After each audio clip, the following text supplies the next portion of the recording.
The room went silent before she reached the table. Not polite silent. Not the quiet that happens when someone important walks in. The other kind. The kind that happens when something occurs that people have no framework for. 8 board members. 8 people who had spent the last 3 months reading articles about her vulnerability. About her distraction. About whether a CEO in a wheelchair could still lead a 400-person company through a hostile acquisition attempt. They had their answer now. She was walking, no chair, no walker. No one beside her, slowly, deliberately. Every step its own decision. The man at the far end of the table, the one who had voted against her, the one whose prior relationship with Morrison Capital her legal team was still investigating, watched her come toward him and did not move. His face did something complicated. Something that was not quite shame and not quite surprise, but lived in the neighborhood of both. She reached the head of the table, set her hands flat on the surface, looked at him directly, and said nothing, because she didn't have to.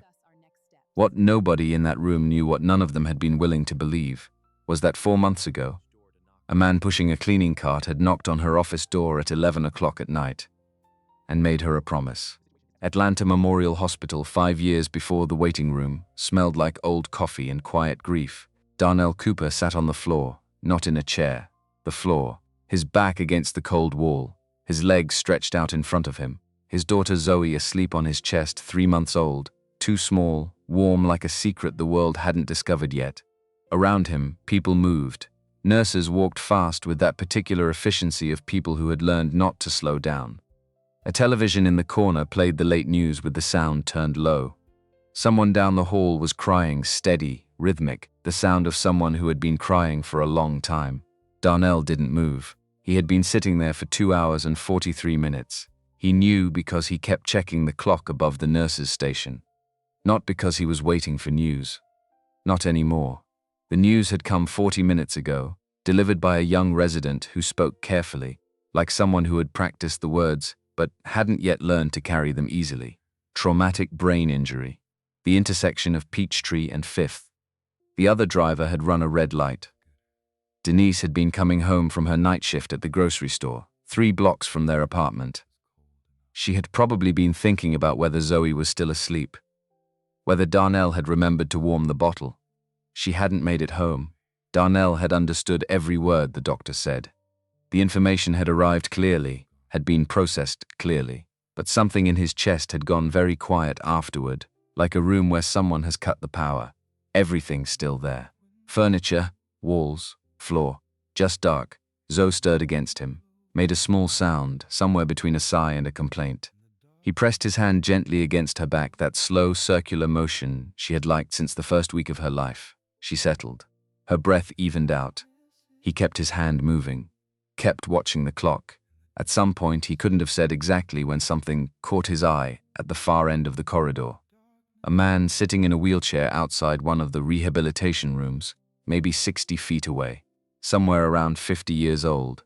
Broad shoulders, the kind built from years of physical work rather than a gym. One of those faces that had looked directly at hard things and not looked away. His legs were covered with a thin hospital blanket, slightly askew, like he'd been pulling at it. A physical therapist stood beside him, young woman clipboard in hand, the professional patience of someone who had done this many times. She was saying something Darnell couldn't hear. The man gripped the armrests of the wheelchair. He pushed himself up. His legs shook badly the moment they took weight.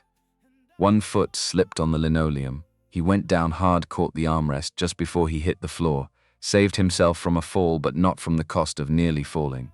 The therapist reached toward him. He waved her off with one hand. A gesture that was not angry, just clear. This is mine to do. He pushed himself up again. His whole body was involved in it, shoulders, arms, neck, the locked jaw of someone spending everything they had on one thing. He stood for perhaps 5 seconds.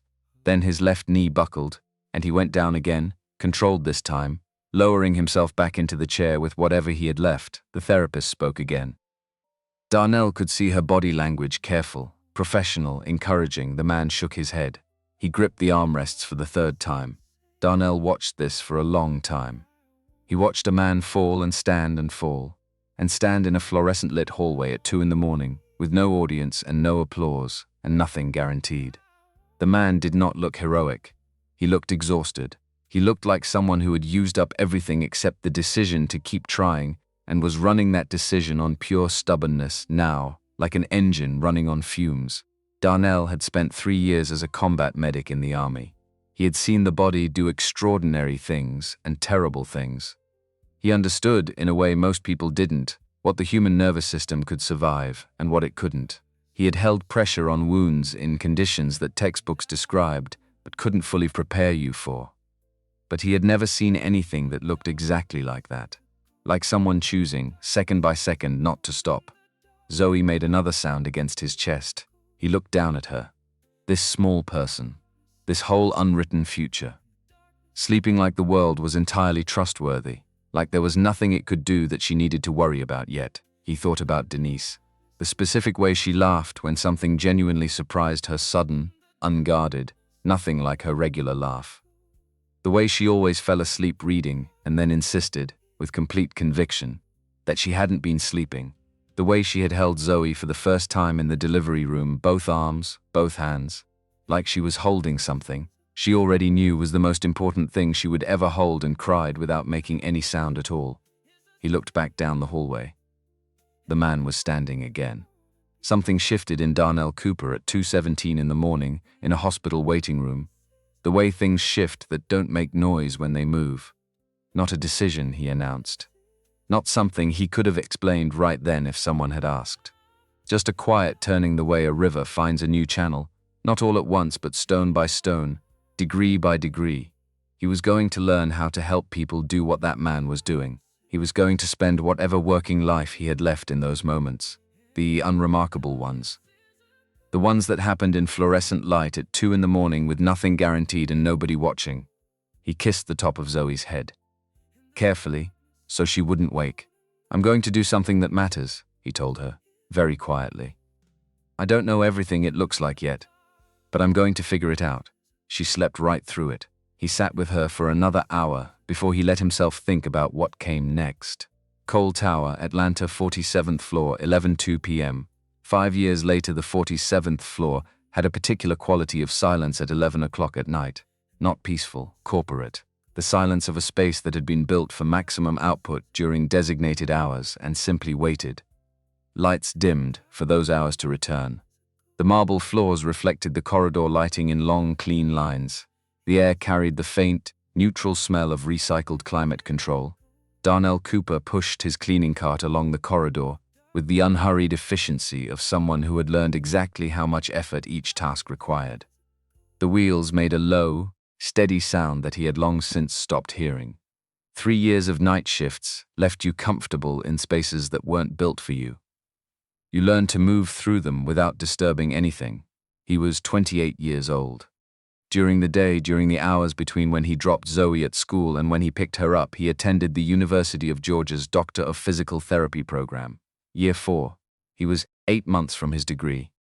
His GPA sat at 3.9, a number he had defended through 2 years of working nights, and a thesis on neuroplasticity in incomplete spinal injuries that currently ran to 67 pages and was not finished. His supervising professor, Dr. Patricia Johnson, precise, demanding, the kind of educator who gave genuine praise rarely and therefore made it mean something, had told him last week that she expected his thesis to be publishable. He had thanked her. Then gone home, made dinner, gotten Zoe to bed, and driven to Cole Tower for his shift. This was his life. It was not simple. But it was moving in a direction, and the direction was the one he had chosen on a hospital floor 5 years ago, and that mattered more to him than the simplicity would have. He had a system for the 47th floor. Back to front, saving the executive suites for last because they required care. Most nights the corner offices were empty by 9. The people who worked in them had places to be: dinners, families, the ordinary life that happened outside buildings like this one. Tonight the light was on under the door at the far end of the hallway, a thin line of yellow against the marble. He noticed it when he turned the last corner. He paused, listening. No sound from inside. He knocked twice gently. "Come in," said a voice, controlled. Tired in a specific way, not the tiredness of someone who hadn't slept, but the tiredness of someone managing something large and doing it by force of will. Feminine. The kind of voice that had learned, over many years of professional necessity, to give nothing away. Darnell opened the door. He assessed the room the way a medic assessed a scene, quickly, completely, without making it obvious. Dark wood desk, documents in 3 organized stacks, 2 empty water bottles, a bottle of ibuprofen, not prescription medication, he noted this specifically, a cell phone with a small crack in the corner of the case, a tray with the remnants of a meal that had been eaten hours ago, and behind the desk, Sandra Anderson. He knew who she was. Everyone in the building knew who she was. CEO of Anderson Industries, 35 years old, had grown the company's technology infrastructure division from 40 employees to 412 in 6 years, a trajectory that had been covered in 3 national business publications.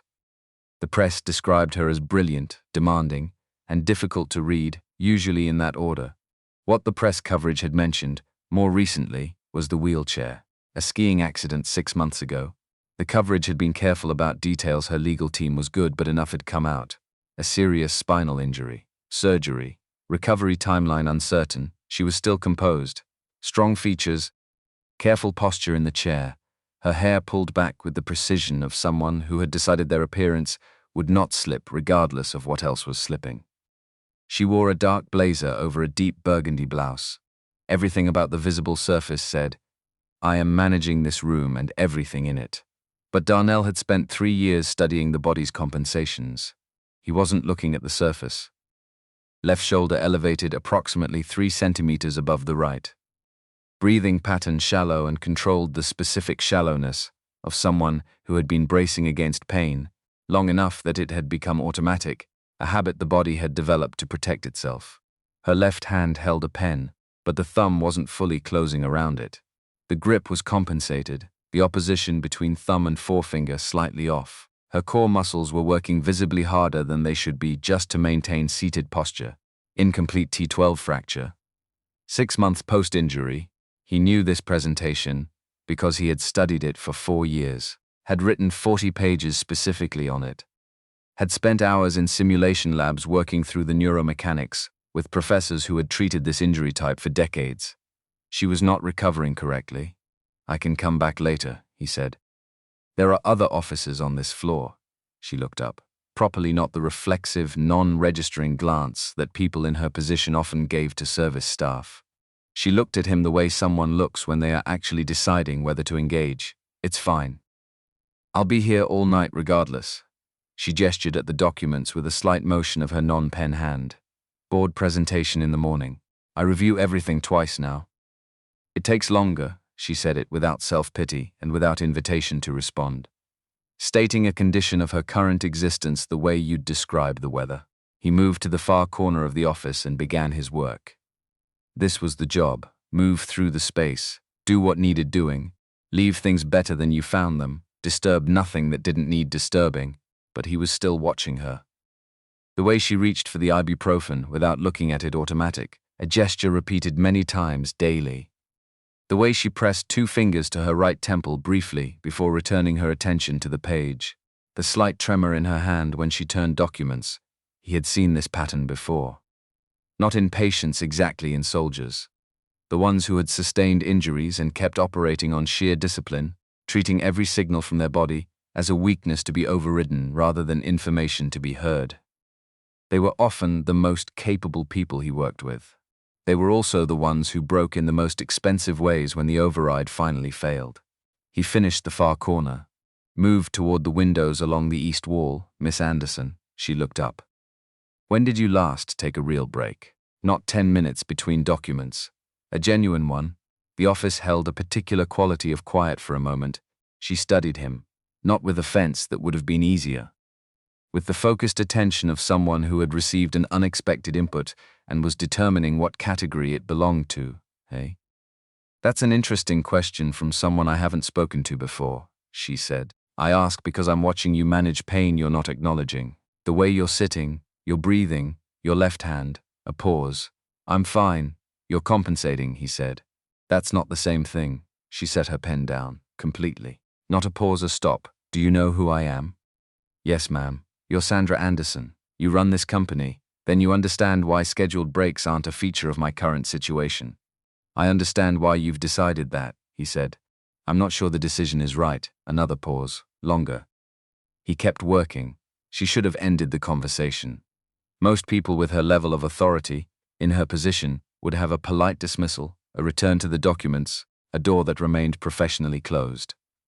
It was the sensible response to a maintenance worker offering unsolicited observations about her health. She didn't end it. Maybe it was the hour. Maybe it was the accumulated weight of 6 months of managing everything at full intensity with a body that wasn't cooperating, and a business world watching for signs of weakness. Maybe it was simply that he had spoken to her, like someone who expected to be taken seriously, and she was someone who responded to that quality regardless of its source. What makes you think you have any basis for that observation? Darnell stopped what he was doing. He turned and faced her directly. Miss Anderson, I'm a 4th-year physical therapy student at UGA. Before that, I spent 3 years as a combat medic in the Army, specializing in trauma and rehabilitation. Spinal injuries are the focus of my thesis work. He let that sit for a moment. Your left shoulder is 3 centimeters high. Your thumb opposition on that hand tells me your thoracic musculature is significantly fatigued. Your breathing pattern is a protective response to chronic pain that's been going on long enough to become automatic. Everything I'm seeing suggests an incomplete T12 fracture, approximately 6 months post-injury, with a rehabilitation program that isn't targeting the right things. Sandra Anderson did not move. I've worked this floor for 3 years, he continued. I've observed you before the accident and after. You returned to this office 4 weeks post-surgery. You kept your schedule. You adjusted nothing. That observation is not a criticism, he said. It's data. And the data suggests that the people managing your recovery are excellent surgeons who may not be the right people to be managing your recovery. She was very still. My medical team is considered the best in Atlanta. The best surgical team in Atlanta, he said. Surgery and rehabilitation are distinct disciplines. The person most qualified to repair damage is not always the most qualified person to rebuild function. Those are different problems. He held her gaze. I can help you walk again, Miss Anderson. The office was completely quiet. Outside the windows 47 floors below, Atlanta continued its late-night existence. Traffic signals changed. Headlights moved along Peachtree in steady streams. The city breathed its ordinary nighttime breath. In the office, Sandra Anderson sat very still and looked at a man who had just said the thing she had spent 6 months refusing to let herself want. You clean offices, she said, not unkindly. Precisely. Tonight I do, he said. I'm also 8 months from my degree. My GPA is 3.9. My thesis on neuroplasticity in incomplete spinal recovery has been called the strongest student work my professor has seen in 10 years. I've co-authored a paper in the Journal of Neurological Physical Therapy on motor pathway recovery. Why would you offer this? He thought about a hospital floor, about a man who kept getting up, about a daughter who had been sleeping against his chest while he decided what his life was going to be about. Because I've spent 4 years training to help people that the standard system has stopped expecting to improve, and I believe you're someone who's been underestimated by that system. She looked at him for a long time. The way a scientist looks at a result that deviates from every prediction, not with excitement, not yet, but with the specific attention of someone who is searching rigorously for the error and beginning to suspect they won't find one. Good night, Mr. Cooper, she said. He nodded, finished his work, left quietly, pulled the door closed behind him. In the elevator going down, he exhaled once, slowly. He had said what needed to be said. Whatever happened next was not something he could control. He had learned to make peace with that. Anderson Industries' executive floor. The following morning, Brenda Wright had worked for Sandra Anderson for 7 years. In that time, she had coordinated 12 international trips, managed the communications during 2 separate corporate crises, negotiated with 3 sets of legal counsel on Sandra's behalf, and politely informed a sitting board member that he could not enter Sandra's office without a confirmed appointment. She had done all of this because she was thorough, because she was loyal in the way that came from genuine respect rather than obligation, and because she had developed, over 7 years, an accurate instinct for what Sandra needed before Sandra named it. When Sandra called at 7:41 in the morning and said, I need a complete background on a building services employee named Darnell Cooper. Everything you can find. I need it by 10. Brenda didn't ask why. She got to work. The file was on Sandra's desk at 9:52. Sandra opened it without ceremony. Darnell James Cooper, 28 years old, Atlanta, Georgia, born and raised. Current position, building services, coal tower, night shift, education, University of Georgia, Doctor of Physical Therapy program. Anticipated completion in approximately 8 months. GPA 3.9. Academic Excellence Award in the previous academic year. Co-author, Motor Pathway Recovery Patterns in Incomplete Spinal Lesions, a prospective case analysis. Published in the Journal of Neurological Physical Therapy. The paper had 12 citations in peer literature, prior service, United States Army, Medical Corps, 3 years active duty. Specialty listed as trauma and rehabilitation medicine. Honorably discharged. Darnell had been recommended for a commendation during his second deployment. She didn't push for the details, but the commendation existed. Faculty letters. She read both. The first, from his academic advisor, noted his technical precision and research instincts. The second, from his program director, Dr. Patricia Johnson, contained a passage that Brenda had marked in yellow. Mr. Cooper possesses a clinical intuition I encounter perhaps once in a decade of teaching. He understands not merely the mechanics of recovery, but the internal experience of a patient who has been told to abandon hope. This is not a teachable quality. It is a quality that, when present, defines the difference between competent practice and transformative care. Sandra read the passage twice. She continued through the file. No criminal record, no civil judgments, no financial irregularities beyond the ordinary circumstances of a graduate student working 2 jobs. He rented a 2-bedroom apartment in East Atlanta. He drove a 2018 Honda Civic with 114,000 miles on the odometer. Near the bottom of the file, a section that Brenda had included carefully and without comment, because she had worked with Sandra for 7 years and knew that Sandra would want to know: marital status, widowed, dependent. 1 daughter, Zoe Cooper, age 5, spouse Denise Cooper, deceased. Automobile accident 5 years prior. Records indicate Mr. Cooper was employed in construction at the time of his wife's death and subsequently enlisted in the Army Medical Corps, later transitioning to graduate study in physical therapy. Sandra stopped reading. She sat back in her chair and looked at the window. Atlanta was fully awake outside. Morning light coming hard off the glass of the buildings across the street. Traffic moving in the coordinated, irregular rhythm of a city at 9 in the morning. She sat with what she had just read. A man who lost his wife and did not collapse into the loss, but built something from its direction. Who worked nights in a building like this one to pay for the training he needed, to help people recover from the kinds of injuries that the people who could afford better care sometimes didn't recover from. Who had walked into her office at 11 o'clock at night with a cleaning cart and told her, with complete steadiness, that her medical team was excellent at the wrong thing. Who had a daughter who had been asleep on his chest, probably, in a hospital 5 years ago, while he was making some decision she couldn't see. She had spent 6 months being told by excellent people, qualified people, people she respected, that her body had reached a boundary, that the work was in acceptance. That adjustment was what healing looked like now. She looked at the file again.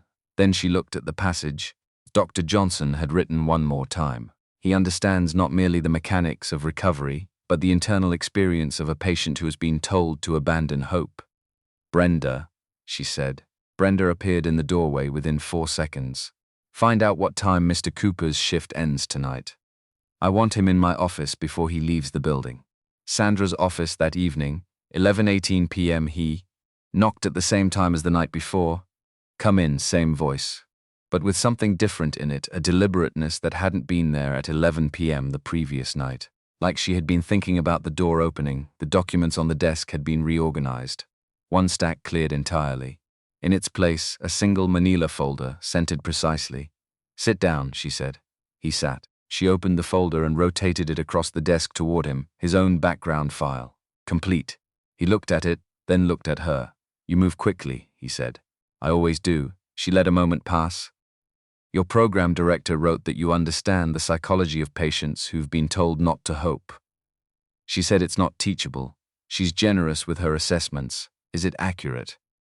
He took the question seriously before answering it. I think when someone has been told enough times that something is impossible, they stop just believing it, they start building their life around the belief. The impossibility becomes part of how they understand themselves. And when someone suggests the impossibility might not be fixed, that's not just hopeful. That's threatening. It requires them to dismantle something they've already built. She studied him. Is that what you believe happened to me? I think you were told something conclusive by people whose authority you had every reason to trust. And you're too precise a thinker to dismiss expert consensus without strong reason. So you accepted the conclusion, and you think the conclusion was wrong? I think the surgical assessment was accurate. The injury was what they said it was. He leaned forward slightly. I think the ceiling they placed on recovery was not based on your specific neurology. It was based on population averages for your injury class. Those are different things. She was quiet. Explain the difference. He talked for 14 minutes. She didn't interrupt once. He explained incomplete spinal cord injuries, the critical distinction between pathways that were damaged and pathways that were absent. He explained neuroplasticity, the brain's documented capacity to establish new neural routes around damaged areas, to essentially find detours to destinations that the original roads no longer reached. He explained that this capacity did not diminish because a surgeon had said it didn't exist. It existed in the research literature with increasing clarity. He explained why surgical prognosis and rehabilitative prognosis were generated by different disciplines using different methodologies, and why conflating them produced systematically pessimistic outcomes for patients in her injury category. He explained what he had observed in her presentation the previous night, the specific compensation patterns, what they indicated about which pathways were still functioning, what that suggested about what was potentially reachable. Based on what I assessed, he said, your preserved neural function is being significantly underutilized, not because your body lacks capacity, because your current program isn't targeting the right mechanisms. The silence afterward had a different quality than the silences before. There's a liability question, she said. Yes, you don't hold a license yet, which is why we do this through proper channels. He had thought about this through the previous night's shift, through the drive home, through making Zoe's breakfast and getting her to school and sitting in his car in the school parking lot for 10 minutes working through the details. I contact Dr. Patricia Johnson, my program director at UGA, and formally request a supervised clinical practicum designation.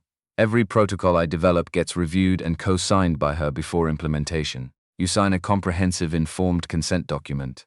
Dr. Harris, your surgical team's lead, receives full documentation and reviews every phase change. Nothing proceeds without his sign-off. Raymond Harris believes this is not a productive use of anyone's time, she said. I know.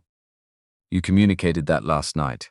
He doesn't need to believe it will work. He needs to confirm that the protocol poses no risk of harm. That's a narrower question, and I'm confident of the answer. She looked at him. You've prepared for this conversation. Since last night, why does this matter enough to you to prepare for it? He gave her the true answer. Because I understand what it is to be in a room where something irreplaceable is gone, and to have to figure out how to build forward from that. You're doing that. You're just doing it with a blueprint that was drawn by someone who didn't fully account for what you're actually capable of. The office was very still. Sandra Anderson had built a professional career on the discipline of not showing her hand. It was not accidental. It was a skill she had developed with intention over 15 years, refined through situations that had required it. Something moved in her eyes regardless. One condition, she said, name it, no false hope, ever. If the data says we've reached the limit, you tell me directly. No softening, no rerouting. That's the only way I know how to work. Then we have an agreement. She extended her hand across the desk. He shook it. Her grip was firm and deliberate, the handshake of someone who understood that this gesture meant something. 6 a.m., he said. I'll be here. He left. The elevator down, the lobby, the parking lot, the drive through Atlanta at 11:30, the city thinned to its late-night configuration. He called Dr. Johnson from the car. She picked up on the third ring, which meant she was still working. He explained the situation in 4 minutes. She listened without interrupting. Then she asked him 3 specific questions about the injury profile, the existing documentation, and his proposed initial assessment structure. This is exactly the kind of case that separates clinicians from technicians, she said. Don't treat it as a favor you're doing her. Treat it as your first real patient, because that's what it is. Understood, I'll have the practicum paperwork ready by tomorrow afternoon. And Cooper, I'm going to want weekly reports. Detailed ones? Yes, ma'am. He drove the rest of the way home thinking about baselines. About what the first assessment might show. About the toes of his right foot, and whether, if someone who knew what they were looking for and had the patience to wait, something might move. Sandra's office, 47th floor 1 week later. 6:07 a.m. The paperwork had taken 4 days. Dr. Johnson processed the supervised practicum designation with the focused speed of someone who understood why the timing mattered. She reviewed his proposed baseline assessment protocol, recommended 2 modifications to the sensory testing sequence, and signed the documentation. The UGA Physical Therapy Department co-sketcher was in place by Wednesday afternoon. Dr. Raymond Harris was harder.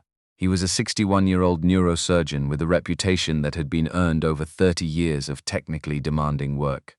He was precise, careful, and accustomed to being the person in the room who understood the most about the relevant subject matter. He took Darnell's call, listened to the full explanation, and was quiet for long enough that Darnell checked the line twice.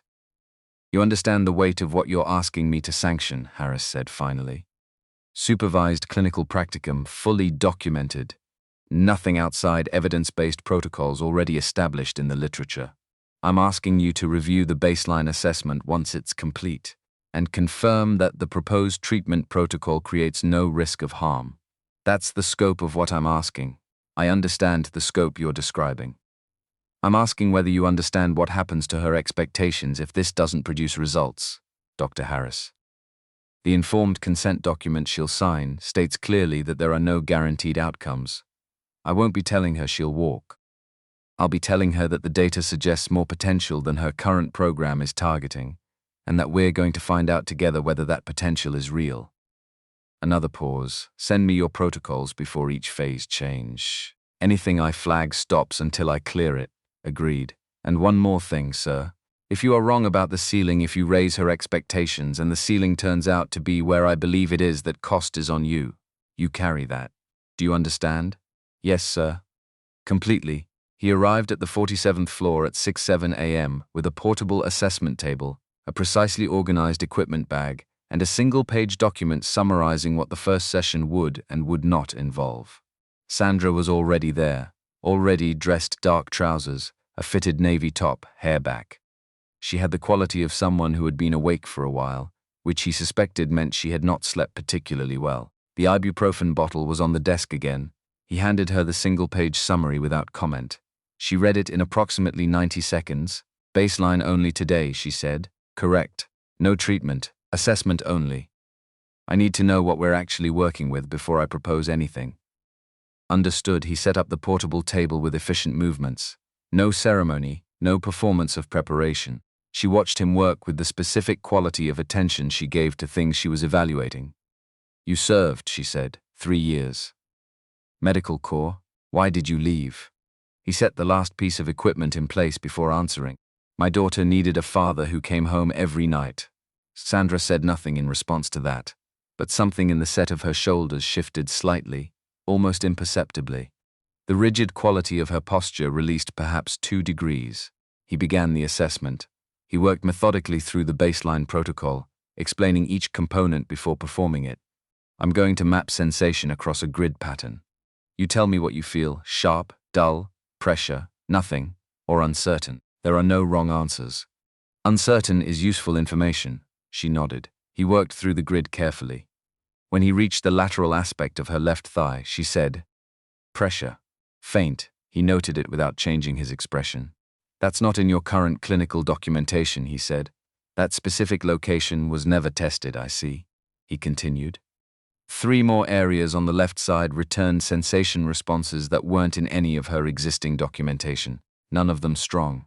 All of them present and measurable and real. He completed the motor assessment and wrote his notes with the precision he had developed over 4 years of training: which foot, which movement, latency, degree, quality of response. Everything exactly as it needed to be documented. Then he pulled his chair to face her directly. "One more thing. Not a treatment, a test. Go ahead, close your eyes." 3 slow breaths.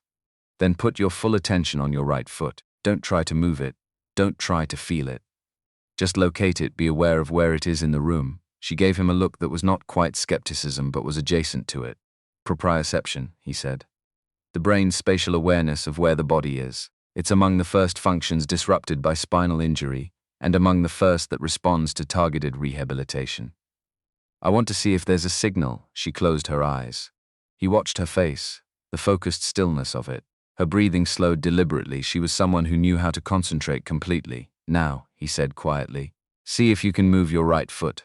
Toes, heel, any movement at all. The room was quiet. 10 seconds. 15, 20. At second 23, the toes of her right foot moved small, perhaps 4 degrees of flexion. The kind of movement that could be dismissed as involuntary, a reflex, a twitch, the body doing something below the level of intention. It was not that. Darnell had been trained to recognize the difference, and the difference was specific. A reflex had no latency. It happened at the speed of a spinal reflex arc, below conscious processing. What he had just observed had a half-second latency between his instruction and the movement. That half-second was the brain processing a voluntary request and transmitting the signal down a pathway that was damaged but not gone. Open your eyes, he said. She opened them. Did you feel that? She asked. I saw it. Did you feel it? A pause. Her face was very controlled. Something, she said. I can't be certain what. That's fine. Certainty isn't the goal today. He wrote it down. Exact detail. Which foot, which movement group, latency estimate, degree of motion, quality characterization. Date, time, session number. What does it mean? She asked. He looked up from his notes. It means the pathway is present, he said. Damaged, but present. There is something here to work with. She looked at him, and in the early morning quiet of the 47th floor, in the careful controlled space behind Sandra Anderson's eyes, something shifted. Not hope, not yet, not fully. She had been managing herself too carefully for too long to let something in that fast. But the place where hope had been the place that had been dark and locked and professionally accepted. As dark and locked received something. A signal.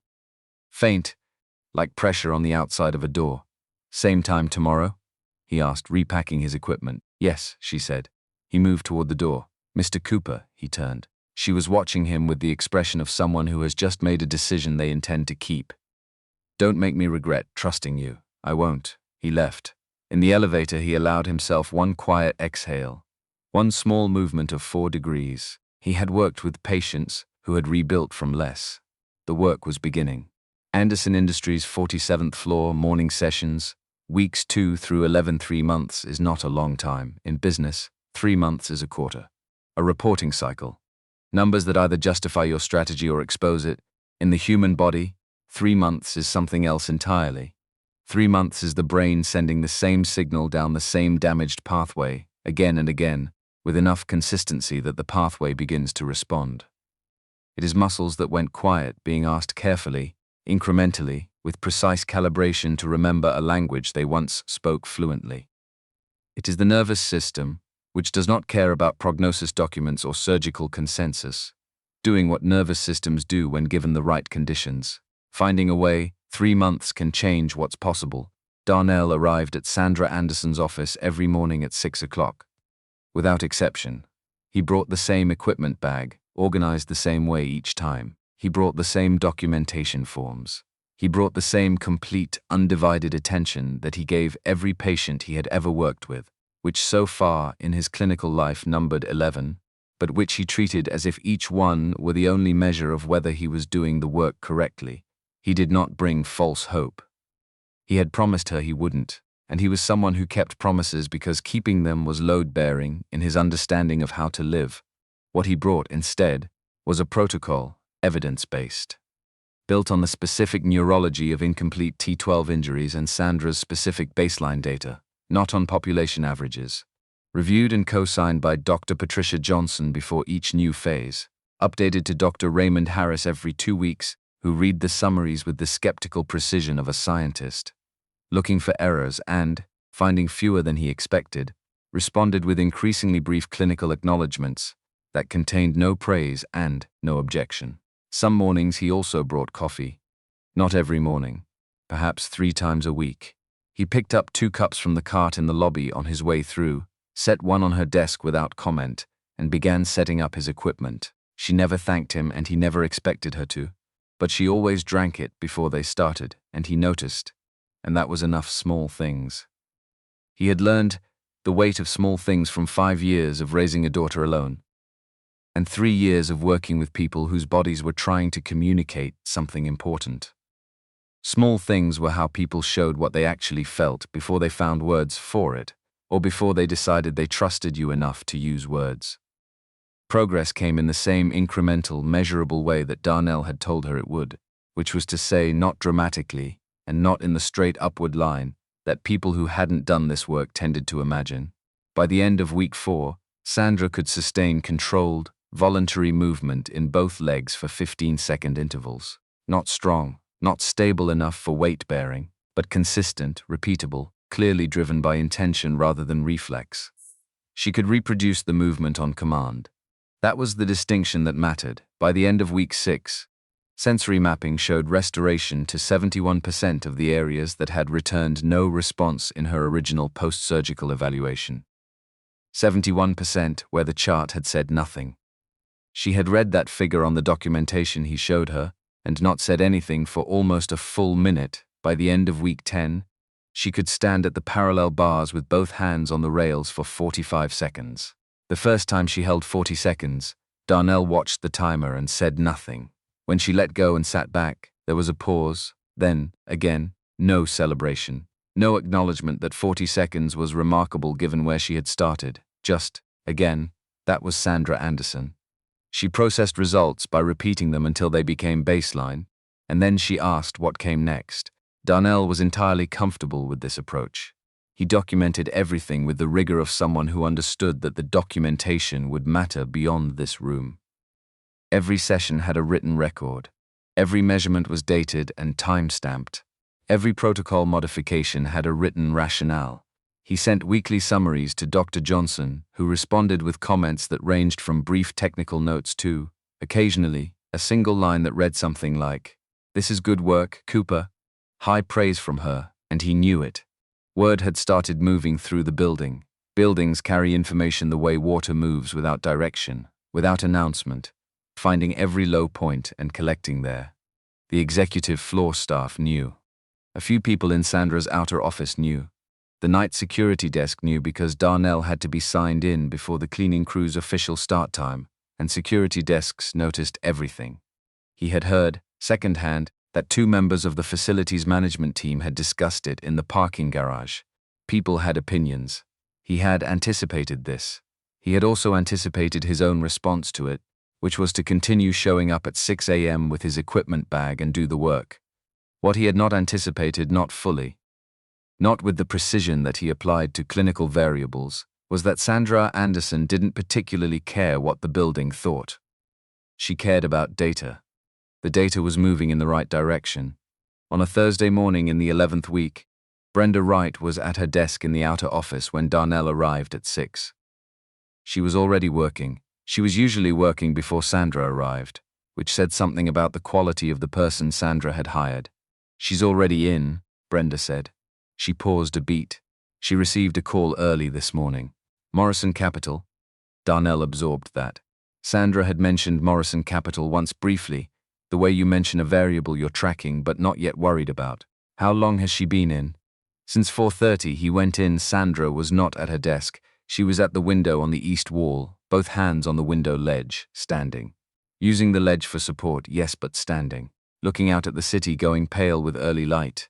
It was the first time he had arrived to find her on her feet. He didn't say anything about it. He set his bag down and began his setup at the regular pace. Morrison Capital made a formal offer, she said. She didn't turn from the window. They're framing it as an acquisition opportunity. The premium is 22% over current market value, hostile. Not officially. Not yet. It will be if I decline. He pulled out the documentation forms. Are you going to decline? Now she turned from the window. She looked tired in a way that was different from the physical exhaustion he had been watching for 3 months. This was strategic tiredness, the kind that came from seeing several moves ahead and understanding the cost of each of them. The timing is not coincidental, she said. He understood what she meant. The press had been running pieces for 2 weeks. Not aggressive pieces, careful ones, the kind that asked questions instead of making claims.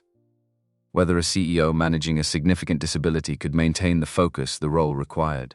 Whether a relationship between an executive and a building services employee created structural complications for the organization. The kind of coverage that didn't say anything libelous but made institutional investors feel uncertain. Morrison Capital was a company that knew how to read uncertainty. They believe the coverage has created an opening, he said. They believe I'm distracted. He looked at her directly. Are you? She met his eyes. No. He believed her. Then let's work, he said. She came away from the window, settled into the session position, and they began.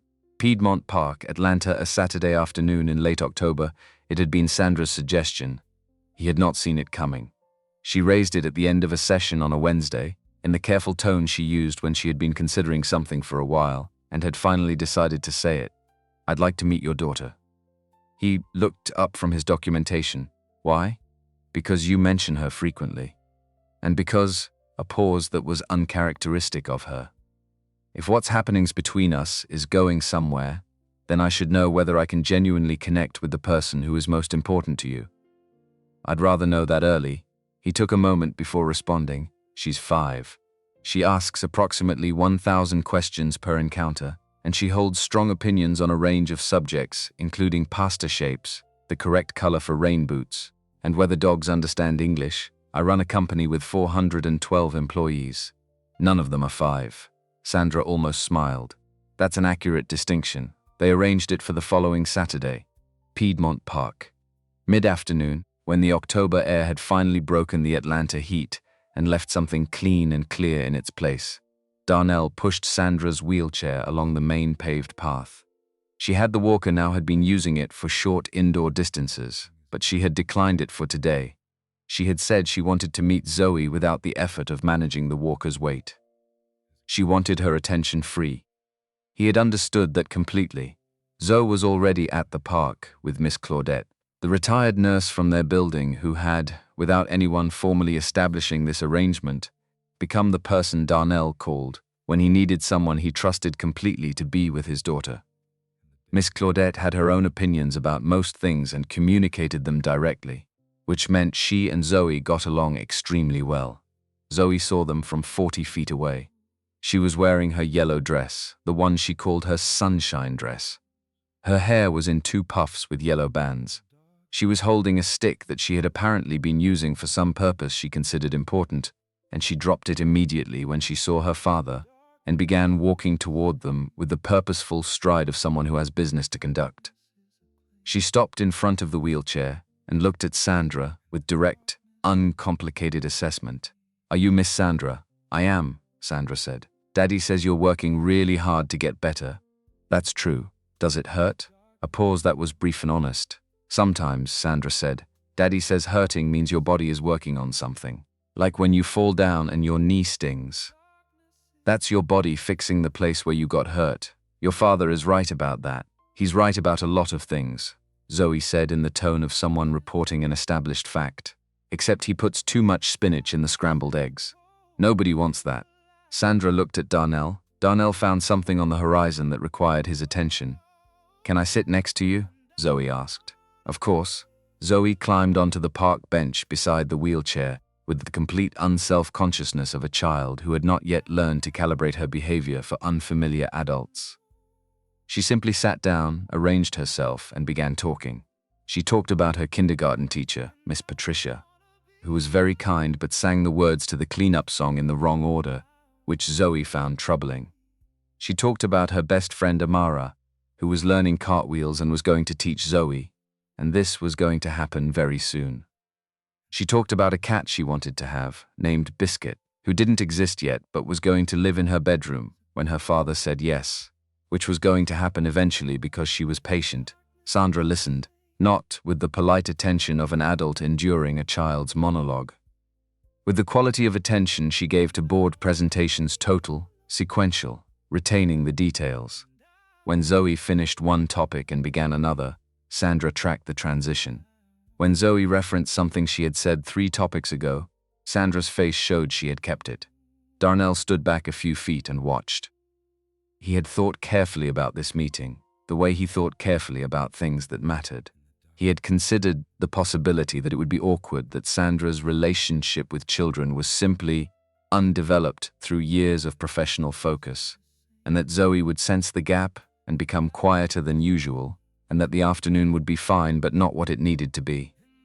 He had also considered the other possibility. Zoe had gone quiet, not the quiet of discomfort. The quiet of someone who is looking at a person very carefully, the way 5-year-olds did when they were making up their minds about something important. "You smell nice," she said to Sandra. "Thank you. Are you going to come back to the park again?" Sandra glanced at Darnell quickly. He kept his expression neutral. "I'd like to," Sandra said. "Good." Zoe nodded with the satisfaction of someone who has confirmed something they expected. "Because I like you. And Daddy needs more people." "More people? He has me and Miss Claudette. That's 2. 2 is not enough people for a whole family." Darnell cleared his throat. Zoe looked at him with the expression she used when she was stating obvious facts and couldn't understand why anyone would find them uncomfortable. "It's true, Daddy. I know it's true. Then why do you have that face?" Sandra laughed. Not a managed laugh, not a polite social laugh. A real one, short, sudden, catching her off guard the way real laughter does. It changed her face completely. The careful control she maintained so consistently simply wasn't there for a moment. Something underneath it was. Instead, Darnell looked at her. He had heard her voice in almost every register over 3 months of 6 a.m. sessions. He had heard her tired, focused, frustrated, determined, in pain she wasn't acknowledging, and in the particular concentrated quiet of someone attempting to move a part of their body that had been silent for months. He had not heard that laugh. He looked away before she noticed him noticing. By the end of the afternoon, Zoe was on Sandra's lap, demonstrating the correct technique for braiding doll hair and explaining the social structure of her kindergarten class with the analytical thoroughness of someone presenting a complex system to a new colleague. Sandra was paying the kind of attention that made Zoe keep talking, the full, unperformed attention of someone who was genuinely finding this interesting. When they were preparing to leave, Zoe tugged on Darnell's sleeve. "Daddy, yeah, baby, is Miss Sandra going to be my new mommy?" The park continued around them. Someone's dog barked twice somewhere behind the trees. The music from a speaker across the grass drifted over and then away. Darnell and Sandra looked at each other across the small space above Zoe's head. "Sweetheart," Darnell began. "That's not quite. I'm just asking," Zoe said with the reasonableness of someone who sees no complexity in the question whatsoever. "Because I think she should be." She listened to everything I said and she didn't check her phone one single time. Sandra pressed her lips together. Darnell looked at the middle distance briefly. "These things take time to figure out," he said. "Okay," Zoe said, accepting this with equanimity. "But I'm almost 6, so not too much time." Later, after Miss Claudette had taken Zoe home and Darnell was driving Sandra back to her building, they rode in silence for the first several minutes. The city moved past the windows in its Saturday afternoon configuration, easier than weekdays. More people walking, the particular unhurried quality of a city that has given itself permission to slow down for one day. "She's remarkable," Sandra said. "She is. She has your focus. The way she concentrates, she has her mother's certainty," he said. Denise always knew exactly what she thought. No navigation, no hedging. Just the thing she believed. "Tell me about her." He drove for half a block before answering. Letting the question settle into its actual shape, she was the most genuinely optimistic person I've known. Not in a way that ignored hard things. She saw the hard things clearly. She just believed, down at the level where belief lives before you can argue with it, that the world was basically good and people were basically good, and that if you gave them room to be good, most of them would be. And you don't share that belief. "I work toward it," he said. "I'm less automatic about it than she was. She came to it naturally. I come to it as a decision." Sandra was quiet for a moment. "She would have respected what you're doing," she said, pushing back against the consensus. "Doing the work when the outcome wasn't certain. She would have found it very funny that I'm doing it in a 47-floor office building at 6 in the morning. She sounds like she had a good sense of humor. The best." He paused. "She also would have told you directly that you work too hard and that you should eat a real breakfast. She would have been right on both counts." They drove another block without speaking. The comfortable kind of silence, the kind that doesn't require filling. I never thought about having a family, Sandra said.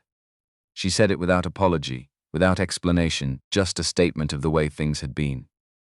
The company was the project. The company was what I was building. For a long time it was the only thing I thought about building. And now? She looked at the city moving past her window. Now I spent an afternoon in a park on a Saturday, and I'm sitting in a car at 4:30, and I can't remember the last time I did either of those things. Just existed somewhere, in the middle of the day. Not producing anything, was it difficult? She thought about it honestly. No, she said. It wasn't. Anderson Industries Conference Room A and Sandra's office. 2 weeks later the article ran on a Tuesday morning. Darnell saw it while making Zoe's breakfast. A business news site he checked periodically. The headline was unambiguous in its implication if careful in its language.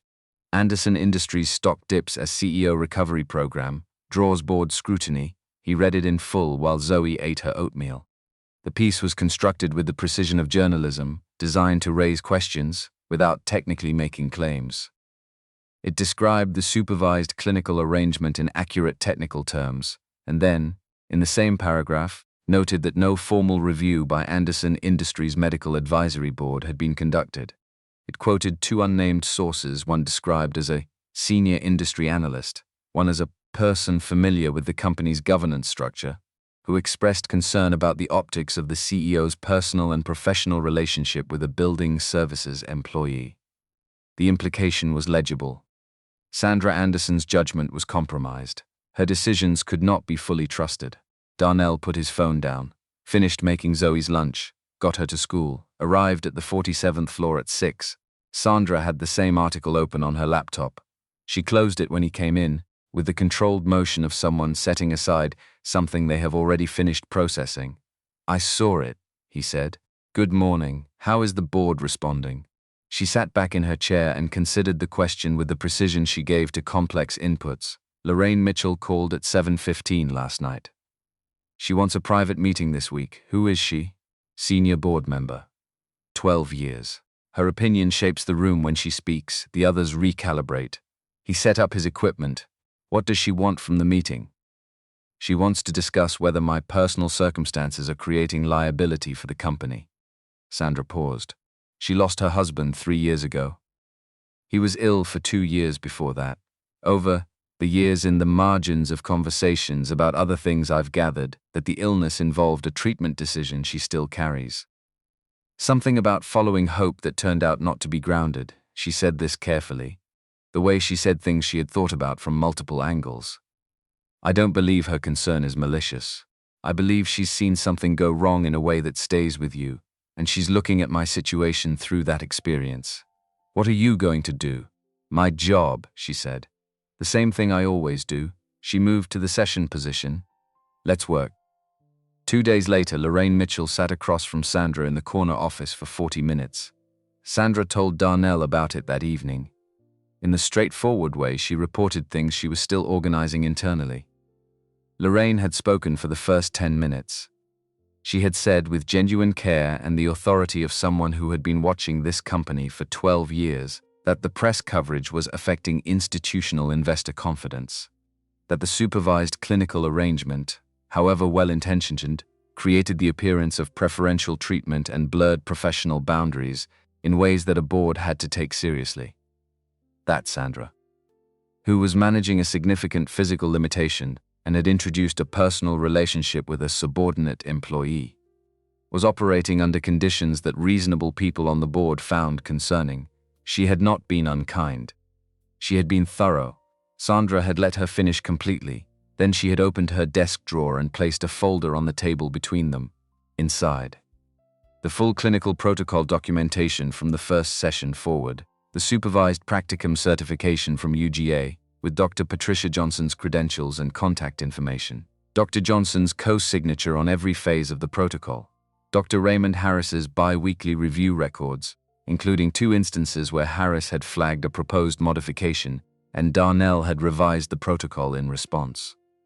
The informed consent document, 14 weeks of session records, objective measurements, dated and time-stamped, with Darnell's clinical notes written in the precise, dispassionate language of someone trained to document for peer review.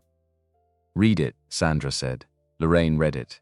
She was thorough in the same way she was in everything systematically, without skimming, noting things that deserved noting. When she finished, she closed the folder and sat with it for a moment. "This exceeds the documentation standards of most accredited outpatient clinics," she said. "He runs it as a research-grade clinical study, because that's what his training produces." "The documentation addresses the clinical dimension," Lorraine said carefully. "It doesn't address the personal dimension."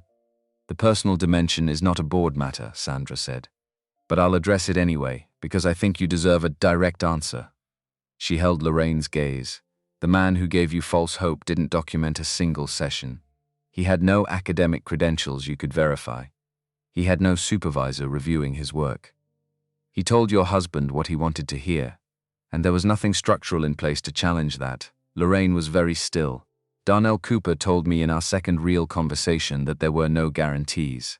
He gave me a consent form that listed the risks. He built in oversight at 2 levels precisely, so that he could not tell me only what I wanted to hear. He has been wrong about 1 protocol modification in 14 weeks, caught it himself in the data, revised it, and documented the revision." Sandra did not raise her voice. "Did not accelerate. I understand what you're protecting me from, Lorraine. I'm telling you, it's not the same situation. The structure he built is the opposite of the situation you're afraid of." Lorraine was quiet for a long time. She didn't agree. Not that day.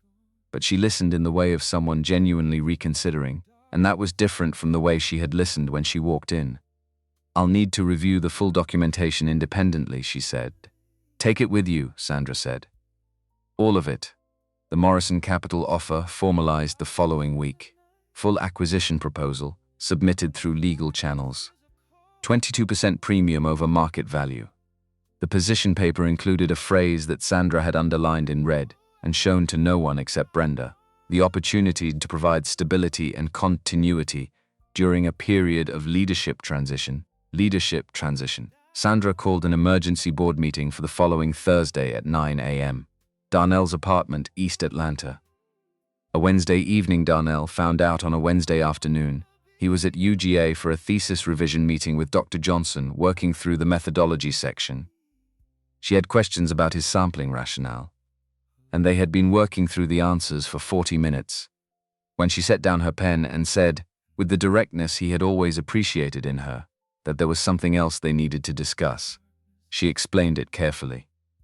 The supervised practicum designation was legitimate, and the documentation was, as she had told the department chair, among the most rigorous she had reviewed in 15 years. But practicum hours counted toward licensure only when they were accrued at a certified clinical site, a site that met specific facility and supervision standards defined by the Georgia State Board of Physical Therapy. Coltower's 47th floor office was not a certified clinical site. The 63 hours he had documented with Sandra were valid for his research record. They counted toward his thesis data. They contributed to his academic standing. They did not count toward the 200 hours required for his licensure application. He needed 70 more certified hours. That meant 1 additional clinical semester beyond his scheduled completion date. He thanked Dr. Johnson, walked out of her office, took the stairs instead of the elevator because he needed the extra 90 seconds. He sat in his car in the parking structure for 11 minutes.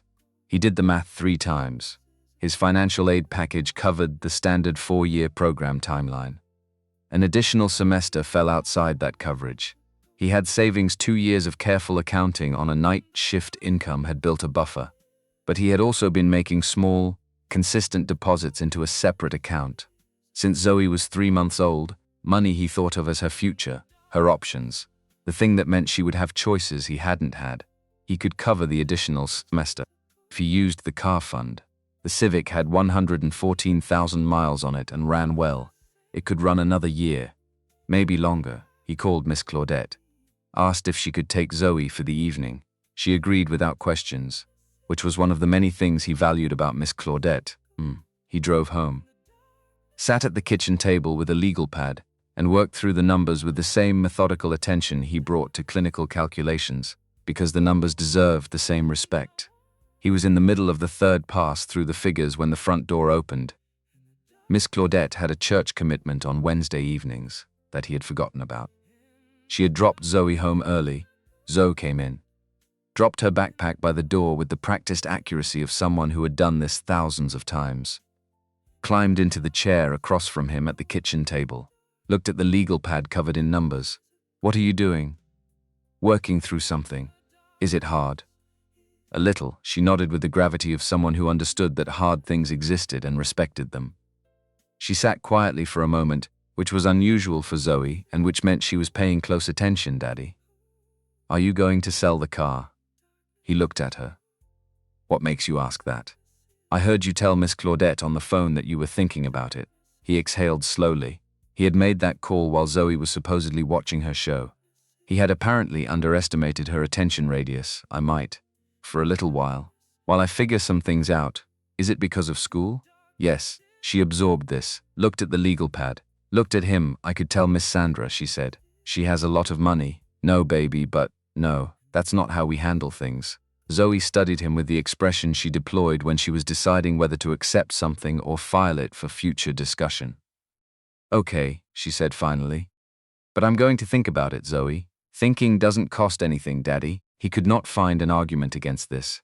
He found out 3 days later that Zoe had, in fact, gone well beyond thinking. She had told Sandra, not as a calculated move, in the way 5-year-olds communicated things, because it was present in her mind, and Sandra had asked at the end of their next park visit how Daddy was doing, and the honest answer to that question included the information that Daddy was doing math at the kitchen table and possibly selling the car. Sandra called Darnell that evening. "I need to tell you something," she said, "and I need you to hear the full explanation before you respond." He sat down. She explained that Anderson Industries had been reviewing a proposal for nearly 2 years to establish a certified occupational health and wellness satellite facility within the building. Multiple proposals had been submitted. None had moved forward due to competing priorities and unclear ROI projections. She had reviewed the most recent proposal that afternoon. The business case was strong. The 46th floor had underutilized space that had been identified for potential conversion. The facility, once certified by the Georgia State Board of Physical Therapy, would provide services to building employees and generate revenue through third-party clinical contracts. She was approving the proposal and moving it forward. The space could be certified and operational within 6 weeks. "That creates a certified clinical site," she said. "Your hours count. You finish on schedule." He was quiet for a long moment. "This is charity," he said. "This is a business decision with a 2-year proposal history that I am choosing to prioritize now. I am not creating this facility for you. I am creating it because it makes business sense and I have the authority and the current motivation to stop delaying it." "Sandra, Darnell." Her voice was firm and clear. "There is a material difference between me writing you a check and me removing a structural obstacle that exists in my organization and that I have the ability to remove. One is charity. The other is a decision I am making with my own authority about my own company." He sat with that. "If we don't work out, the facility exists independent of us. It will serve other practitioners and other patients, regardless of what happens between you and me. It is not contingent on our relationship." He turned it over carefully, looked at it from multiple angles. "I need to know," he said, "that you're not doing this because you feel obligated. Because of what we have, I'm doing this because it's the right business decision and because I want to." Those two things are both true and neither one cancels the other out. Another pause. "Okay," he said. "Okay." "And Sandra, you're welcome," she said. "Don't make it awkward." He heard something in the silence that followed, that she wasn't putting into words, something that had been building across 14 weeks of 6 a.m. sessions and careful documentation and honest conversations, and one Saturday afternoon in a park. Something that both of them were moving toward with the careful pace of people who had learned to be precise about what they committed to. "Good night," he said. "Good night, Darnell." Anderson Industries Conference Room A, Thursday morning, and the 46th floor. That evening the board meeting was called for 9 a.m. Darnell had a seminar at 8 and practicum preparation at 10. He was across the city when the meeting started. He sat in the seminar and paid attention to the material, and did not check his phone. because checking his phone would not change what was happening in that room. And he had learned, from the army and from 5 years of being someone's only parent, to put his attention where it could actually do something. Brenda Wright texted him at 9:49, 2 words. She's good. He heard the full account that evening. Sandra and Darnell were sitting in the half-finished space on the 46th floor, the room that would become the clinical site. Bare walls still, storage boxes stacked in one corner, but the space was clear enough for 2 chairs, and the takeout he had brought from the place. 2 blocks from his apartment that Zoe had elevated to official family restaurant status through the force of her opinion. Sandra told it the way she told things sequentially, precisely, without emotional inflation. She had entered the boardroom at 9 o'clock in her wheelchair. 8 board members at the table, the Morrison Capital acquisition proposal in front of each of them. She had let everyone settle, and then she had begun. She presented the Q3 figures first. Revenue up 14% over the prior year. Client retention at 91%, better than the previous year, better than industry average. The Pacific Northwest Enterprise contract, signed the previous week and not yet public, which added $23 million in confirmed annual recurring revenue. She presented the 5-year expansion plan. 3 new markets with detailed entry strategies, conservative projections, and 2 optimistic scenarios with explicitly stated assumptions. She presented the talent metrics. 15 senior hires in the past 18 months, internal promotion rate above industry benchmark, voluntary turnover at its lowest in 5 years. She spoke for 38 minutes.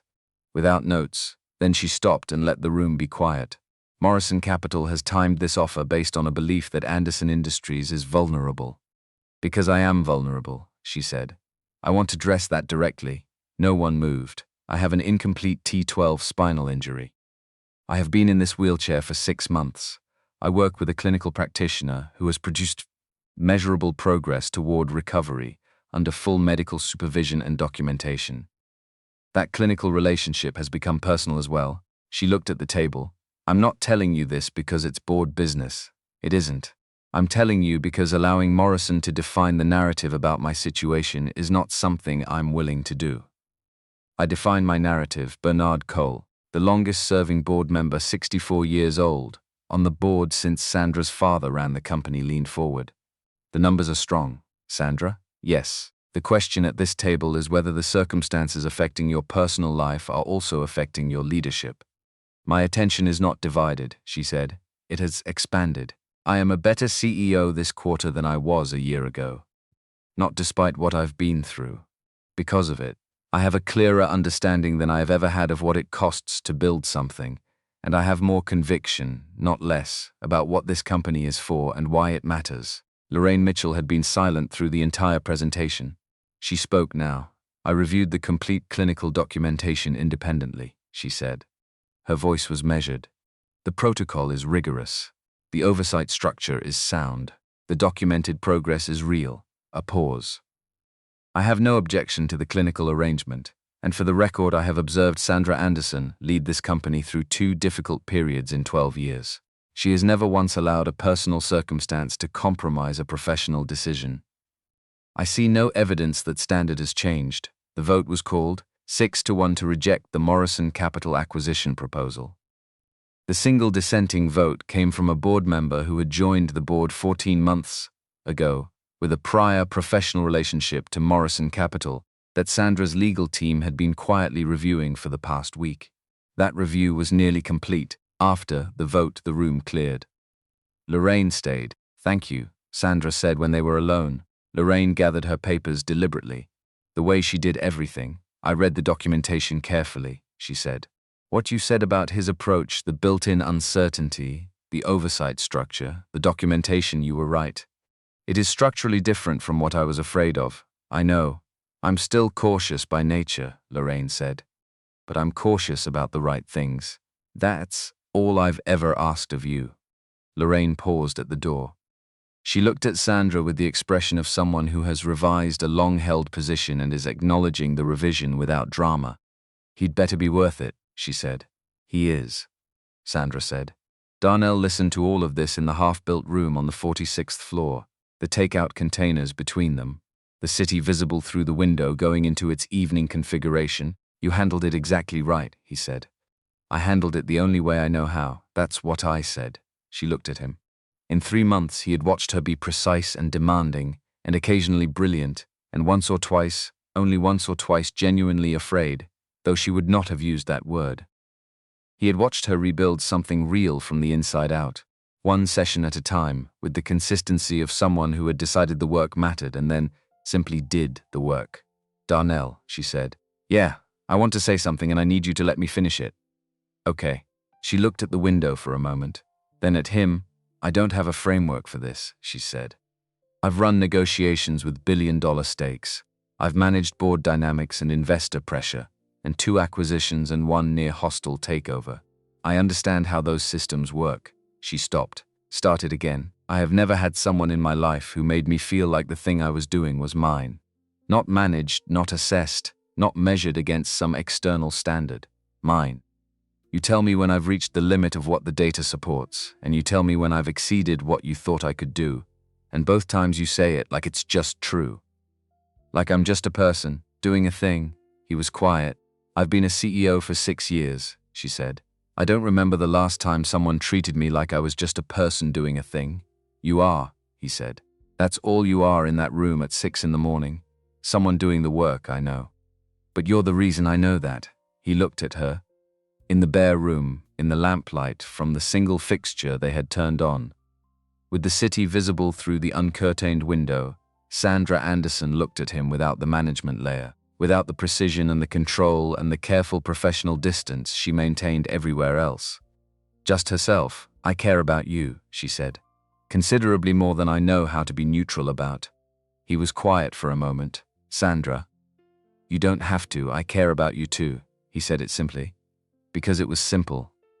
"I've been careful about it because I have a daughter whose life I have to be thoughtful about, and because the clinical relationship carries obligations I don't take lightly. But I would not be telling the truth if I said this has been purely professional for several weeks." She exhaled, not dramatically, just the breath of someone who has been carrying something and has set it down. "So what do we do?" she asked. "We keep doing the work, because the work is real and it doesn't stop.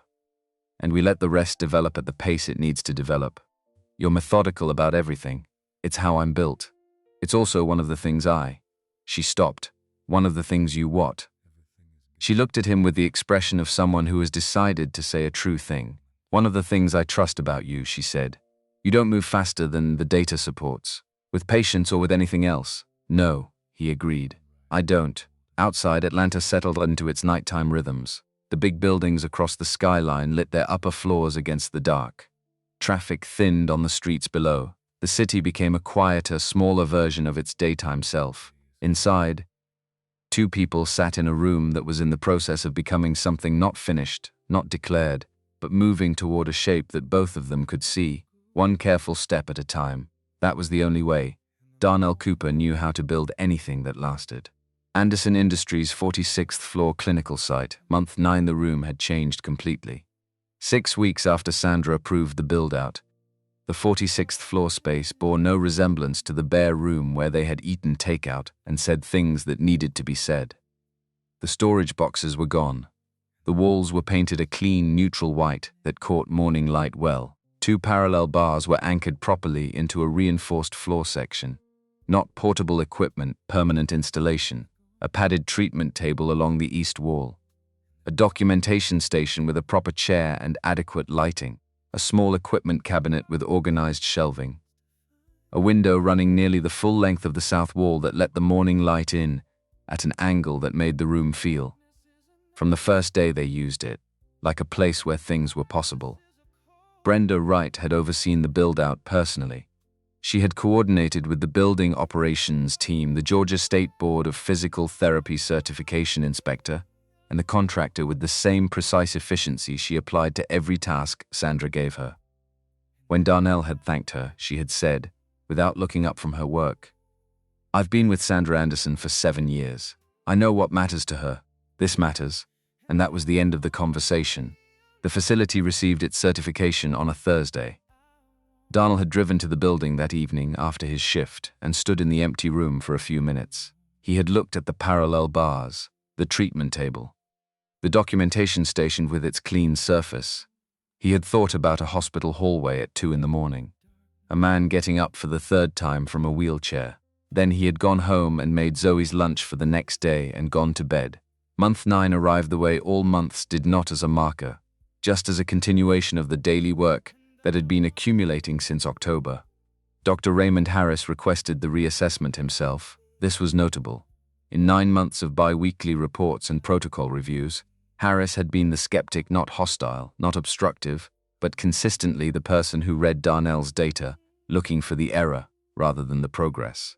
His responses had been brief, clinical, and carefully devoid of encouragement. He reviewed what was required of him and communicated his approvals with the minimum language necessary. The fact that he requested the full reassessment, rather than waiting for the one Darnell had scheduled, meant something. He arrived on a Tuesday at 8 a.m., 61 years old, precise in his movements, the unhurried confidence of someone who had been excellent at his work for 30 years and knew it without needing to perform it. He carried his own assessment equipment in a worn leather bag that looked like it had been with him since residency. Sandra was already in the room when he arrived. She was standing at the parallel bars, not holding them, standing beside them, the way she had started doing in the mornings, while she waited for Darnell to finish his setup. Harris registered this without comment.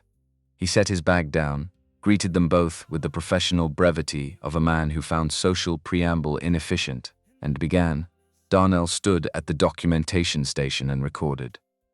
Harris worked through the assessment with the thoroughness of someone who was going to be responsible for whatever conclusions he reached. He moved through the sensory mapping grid methodically, noting responses, checking them against the baseline documentation that Darnell had provided in advance. He ran the motor testing sequence. He observed Sandra perform 6 different movement tasks at his direction, watching with the focused attention of a clinician looking at something he is trying to fully understand. He worked for 43 minutes.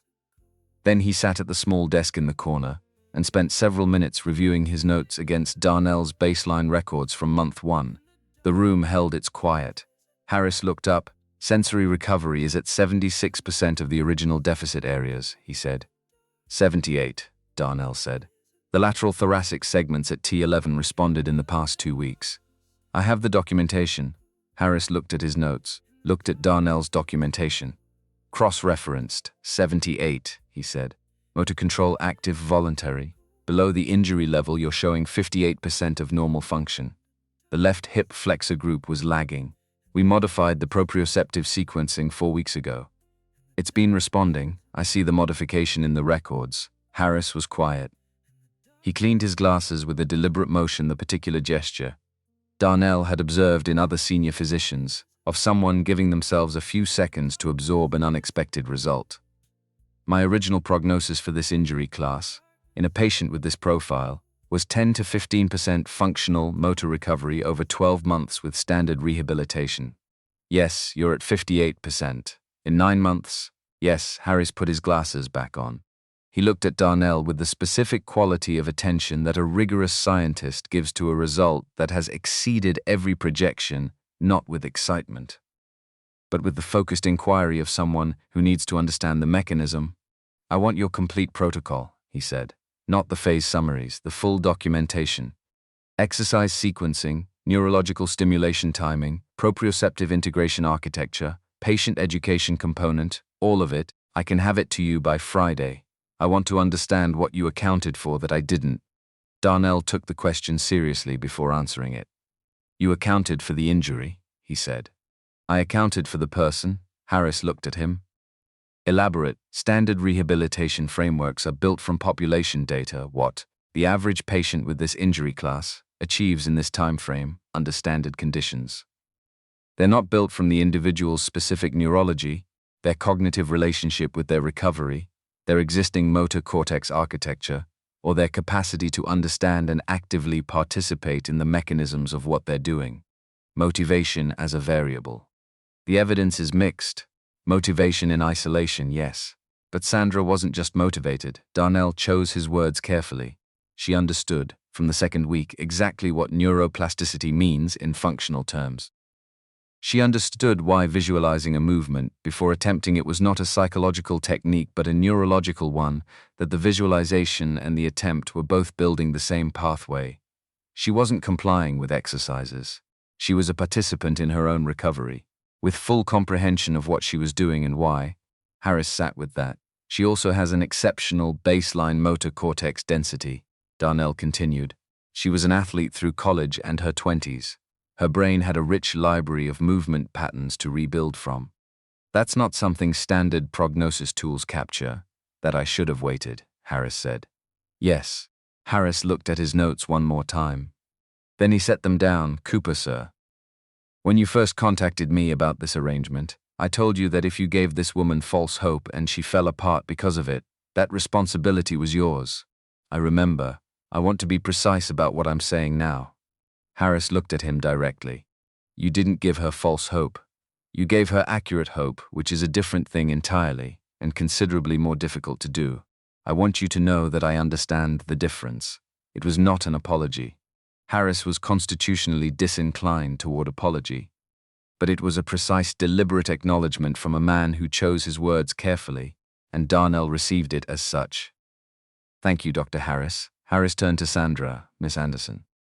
I'd like to try something before I leave. He asked her to stand at the parallel bars. She stood. He asked us to remove one hand from the bar. She did.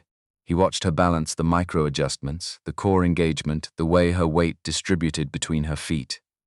Then, slowly and with his full attention on her, he said, both hands. She released the bar. She stood without support, both feet on the floor, her arms slightly away from her sides for balance, a natural response. Her breathing controlled and even. 1 second. 3, 5, 7 seconds. Then she reached back for the bar. Harris made a note. He wrote for almost a full minute, which from him indicated significant documentation. I'm updating your care plan, he said. Full weight-bearing ambulation training. Walker assisted initially, with the goal of progressive reduction in dependence. Sandra looked at Darnell. He kept his expression neutral. She knew him well enough now to read the thing that lived behind the neutral. He had known. He had known for at least 2 weeks that she was ready for this step. He had been waiting for Harris to arrive at the conclusion independently, through his own assessment, rather than on the basis of Darnell's reports alone, because that was how he built things. With the supports in the right places, put there by the right people, so they held. When do we start? She asked. You already have, Harris said. 7 seconds ago. University of Georgia Physical Therapy Program. A Saturday morning in spring. Darnell had not told anyone he was getting his results that week. Not Sandra, not Zoe, not Miss Claudette, not Dr. Johnson, who knew the results were coming, because she was the one processing them. But who had not been told that Darnell was treating the arrival of the news the way he treated most significant things, quietly, without advanced ceremony, in case something went wrong. He was not generally superstitious. But he had learned that some things were better not named too early. Dr. Johnson called on a Thursday afternoon. He was at the clinical site finishing his session documentation for the day, the last of his notes from a morning that had included Sandra walking the length of the parallel bars with one hand on the rail, and then, at the end, 3 steps without contact, he saw her name on his phone and set down his pen. Cooper, she said. Your final clinical evaluation scores are in and you passed well. Your scores place you in the top 4% of the cohort. He was quiet. Cooper, I'm here. There's something else. I've submitted your name for the Advanced Clinical Fellowship track, a 2-year postgraduate program, fully funded, with placement at one of 3 research-integrated rehabilitation centers in the state. I recommend 4 students per decade. You're the 4th. A pause. You don't have to decide immediately, but I wanted you to know the option exists. He thanked her, said goodbye, sat in the clinical site for a while, the room that Sandra had created because he needed a certified site, the room where he had documented 9 months of daily work, with the rigor of someone who understood that documentation was not administrative burden, but clinical integrity. The room where a woman who had been told with authority and good intentions that her body had reached its limit had stood for 7 seconds without holding on to anything. He called Sandra. Are you free Saturday morning? I can be. What is it? I want to show you something. Bring Zoe. The UGA Doctor of Physical Therapy program held its cohort graduation ceremony on Saturday mornings in the spring informal by the standards of institutional events, which meant folding chairs instead of auditorium seating, and a sheet cake from the bakery on Baxter Street that Dr. Johnson ordered every year without variation. It meant the students' families in the first several rows and the faculty standing along the wall. It meant the particular warmth of a small room full of people who had been working toward the same thing for 4 years. Darnell had not planned to make it significant. He had told Sandra he wanted to show her something at the university. He had not said what. He had told himself this was because he didn't want to build expectations and then have to manage them if something felt flat. He had not examined this reasoning too closely, because examining it closely would have required admitting that he wanted to see her face when she walked in and understood. Sandra arrived with Zoe at 9:45, 15 minutes before the ceremony began. Zoe walked into the event room, took in the paper banners along the walls, the table with name cards and the sheet cake, the faculty in their good blazers, the clusters of families holding flowers. She stopped, looked at all of it with the comprehensive assessment of someone cataloging a scene. Then she turned to Sandra. "Daddy's becoming a doctor today," she said with absolute certainty. Sandra put her hand over her mouth, just for a moment. Just long enough for Darnell, standing across the room and watching, to see it. She recovered her composure within 2 seconds, which was very fast, and which told him something about how much the moment had landed. They found seats in the 3rd row. Darnell kept his attention on the program as it moved through the cohort, the faculty remarks, the individual acknowledgements. When Dr. Johnson reached his name, she paused. Darnell Cooper came to this program with more practical clinical experience than most students finish with, she said. He came having already worked in conditions that tested everything this program tries to teach.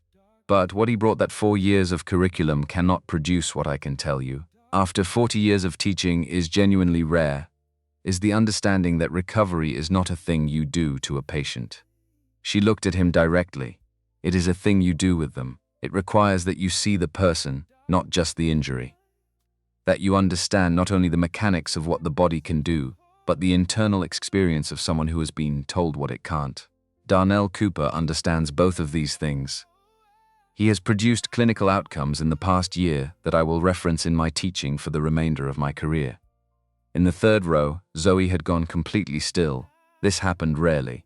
Darnell could count on one hand the situations in which his daughter had been completely still and quiet simultaneously.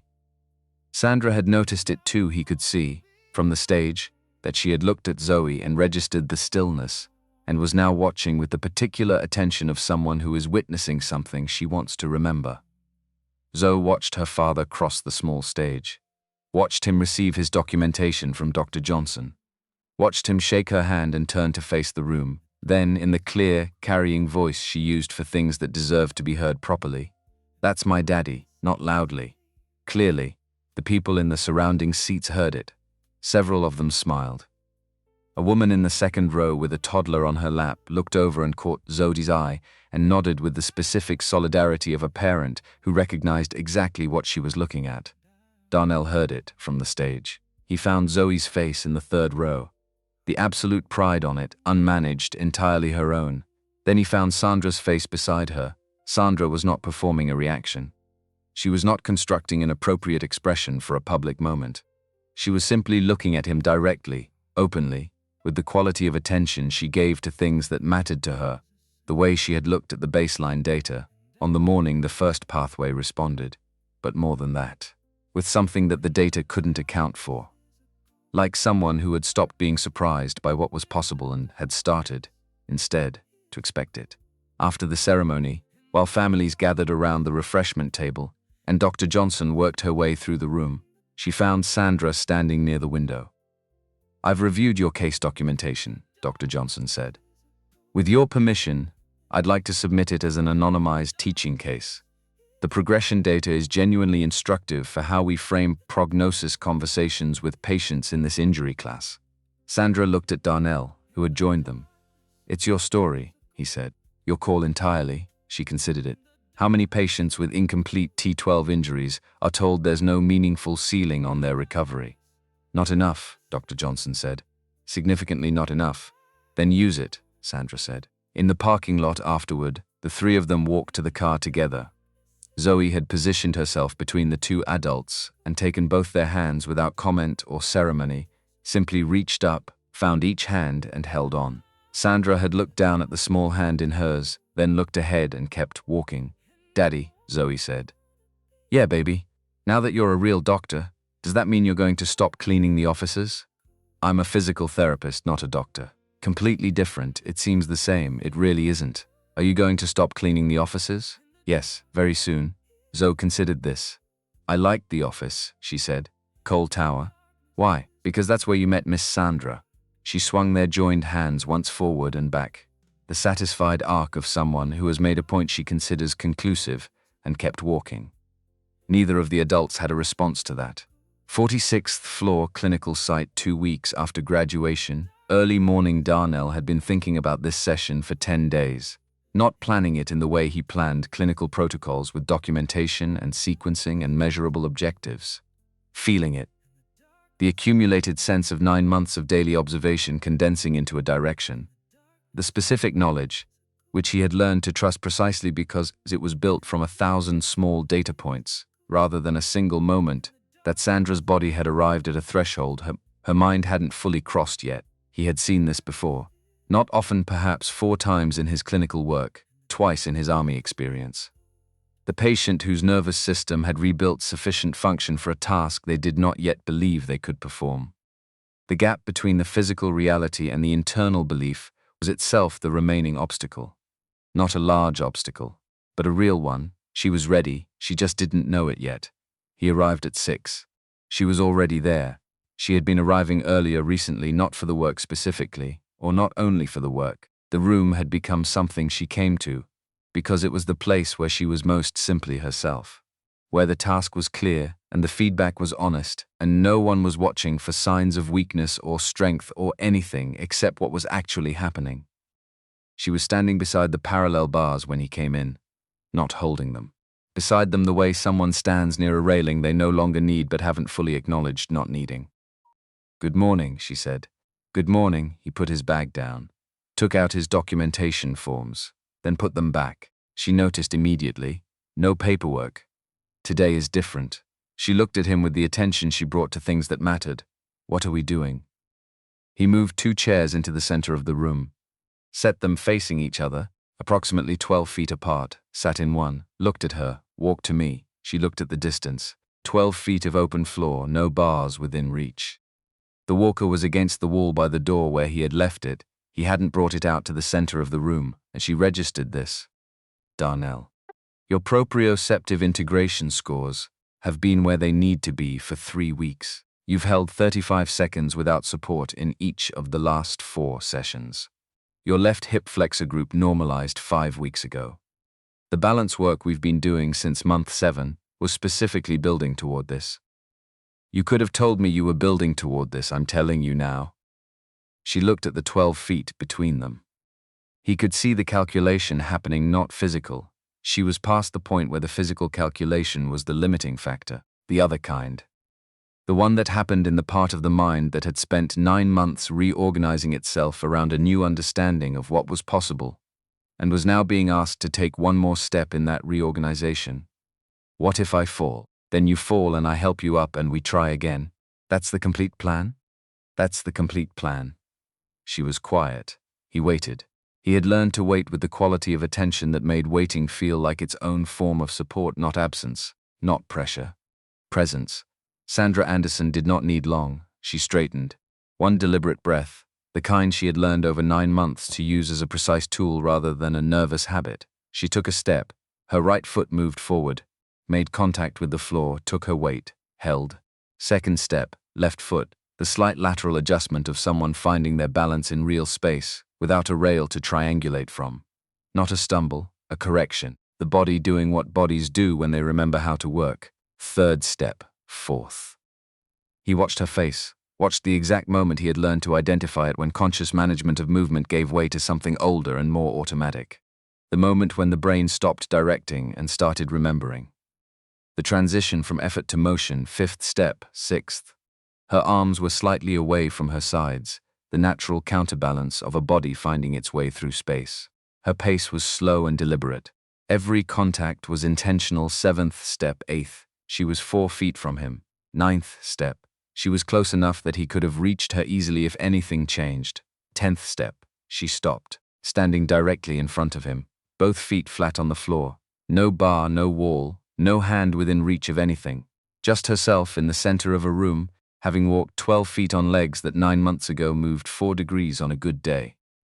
The room held the silence for a long moment. Then Sandra Anderson, who had run a 400-person company from a wheelchair for 9 months, without once allowing anyone to see her doubt, who had built her professional life on the discipline of not showing her hand, who had spent 15 years being brilliant and precise and controlled, because that was what the world she operated in required, put her face in both hands and cried. Not the managed kind, not the brief, controlled acknowledgement of emotion that she sometimes permitted herself. The other kind. The kind that came from somewhere below management, from the part of a person that doesn't have a protocol for joy that has been deferred for this long. Darnell stood up slowly. He put both hands on her shoulders. 10 steps, he said. She nodded, face still in her hands. 10 steps more than the ceiling they gave you. She nodded again, and you did it. He waited until she lowered her hands and looked at him. Her face was completely open, no control, no management, just the thing underneath. Not me. Not the protocol. Not the documentation or the clinical site or the supervised practicum designation. You. She looked at him for a long moment. Then she took one more step, the smallest one. Not a rehabilitation step, but a different kind entirely, and leaned against him. He held her. Outside the window on the south wall, Atlanta was beginning its morning. The light coming up pale and clean over the buildings to the east. Traffic beginning to build on the streets below. The city doing what it did every morning, resuming, continuing, entirely unaware that something significant had just happened in a room on the 46th floor of a building. It moved around without noticing. It had happened regardless. Darnell's apartment, East Atlanta. A Friday evening. 8 weeks later, the ring had been in the top drawer of his dresser for 5 weeks. Not Denise's ring. That one was in a small wooden box on the bedroom shelf, and it would stay there. It was Zoe's would be. Zoe's when she was old enough and wanted it. That ring belonged to the life he and Denise had built, and to the daughter who was the best thing that life had produced, and to no one else. This was a different ring, made by a jeweler on Edgewood Avenue, who worked out of a small studio above a dry cleaner, and who had spent 40 minutes with Darnell, going over exactly what he wanted before beginning. The setting was simple. Darnell had been specific about that. A single stone in a clean, unornamented setting. The stone was a deep blue sapphire, Denise had once said. During a conversation, Darnell remembered with the specific clarity that certain conversations held permanently. They had been sitting on the fire escape of their first apartment, summer. Zoe not yet conceived that sapphire was the color of things that lasted. She had been talking about a ring she had seen in a shop window. He had filed the comment without knowing why. Some things stayed because they needed to. He had thought about the ring carefully for 3 weeks before going to the jeweler, had asked himself the questions that the decision deserved. Was this the right time? Was this fair to Zoe? Would introducing this change be something she could absorb well? Would it add to her life or complicate it? Was this fair to Sandra? Was he reading her accurately? Was he certain enough of what she wanted to ask her directly? Was he projecting his own readiness onto a situation he was hoping was mutual? He had gone back and forth with the rigor he brought to clinical decisions, which meant he had examined the question from multiple angles and tested his assumptions against the evidence. Then Zoe had come home from school with a drawing. 4 figures in crayon on green construction paper. A tall figure labeled Daddy in large, careful letters. A smaller figure labeled Zoe. A figure labeled Sandra. And above them, slightly to the right, a small orange shape with lines coming off it like a sun, or perhaps like something else. "Who's that?" he had asked, pointing to the orange shape. "Mommy Denise," Zoe had said. "She's up there watching. She's happy." He had looked at the drawing for a long time. The next day he had gone to the jeweler on Edgewood Avenue. He had not planned the Friday evening as a grand occasion. Sandra had said once, in the context of a conversation about something else entirely, a Morrison Capital Communications strategy, actually. which made the memory specific that she distrusted orchestrated moments, that she trusted the things that happened in the ordinary course of real life more than the things that were arranged for effect. He had filed this the way he filed things that mattered. So it was a Friday evening. Zoe was at Miss Claudette's for a sleepover, which happened often enough that it was normal rather than conspicuous. Sandra had come over after work. She did this regularly now, arriving with her laptop bag and whatever she was working on, settling into the apartment with the easy familiarity of someone who had stopped being a guest some weeks ago. They had cooked together, which in practice meant Darnell cooked, while Sandra sat at the kitchen counter and offered technical commentary on his decisions, which he absorbed and largely ignored in the specific, affectionate way he also absorbed and largely ignored Zoe's opinions about the spinach in the eggs. Sandra had observed this dynamic and noted, dryly, that she was not certain she appreciated being placed in the same category as a 5-year-old. He had not offered a reassuring response. After dinner they washed dishes together. Sandra washed, Darnell dried, an arrangement they had arrived at organically and maintained because it worked. The walker was against the wall near the door, available if she wanted it, increasingly left there. They moved to the couch. Sandra had her feet up. She had started doing this some weeks ago, the posture of someone who had fully stopped treating a place as a temporary location and was simply comfortable in it. The television was on, providing background rather than content. Neither of them was watching it. Darnell reached under the far couch cushion. He had put the ring there 2 hours before she arrived. He was not opposed to a small amount of preparation. She felt the movement beside her. "What are you?" He held the ring up between them, in the lamplight, not on one knee, not with a speech already assembled, not with a restaurant and a waiter standing by to bring champagne at a pre-arranged signal. Just the ring, held up, in the ordinary light of his living room on a Friday evening. She looked at it. Then at him. "The stone," she said. "Sapphire." Denise said once it was the color of things that last. I remembered that. Sandra was very still. "I had something prepared," he said, "in my head. A whole organized version of what I wanted to say. But when I rehearsed it, it sounded like a presentation. And you make a specific face when someone is presenting at you instead of talking to you. I don't make a face. You make a face. I have a thoughtful expression. It's a face." He turned toward her fully. "So I'm going to say the actual thing instead." She was quiet. "I came into your office 11 months ago with a cleaning cart and told you I would help you walk again. That was true. I believed it and I meant it. But I didn't account for what else was going to happen in that room. Because I'm methodical, but I'm not omniscient." A pause. "You are the most honest person I have been in a room with in a very long time. You don't say things you don't mean. You don't perform. You're demanding and fair, and you're funny in a way that only appears when you forget to be the CEO. You are extraordinary with my daughter in the specific way that matters. Most. You pay her complete attention, and she knows it. And it has made her trust you in a way that she doesn't manufacture for people." He held her gaze. "Zoe drew a picture of our family last week. All 4 of us, her, me, you, and Denise, watching from somewhere above. She didn't ask me whether that picture was accurate. She drew what she believed was true." He looked at the ring, then back at her. "I want to build something with you. A real life, not a carefully managed situation. I want Zoe to grow up in a home that has more people in it who love her. I want to do the work that matters to me alongside someone who understands why it matters. And I think Denise, who was the most generous person I knew, about the things that genuinely deserve generosity, would have found you slightly terrifying in the best possible way and would have loved you for it." Sandra looked at the ring for a long moment, then at him. "You said you didn't have a speech," she said. "That wasn't a speech. It had structure and an emotional arc." Sandra. "Yes," she said. "Yes, that's a yes. A complete, unambiguous yes." She looked at him with the expression she used when a question had been answered conclusively. "You can stop looking like you're waiting for additional data."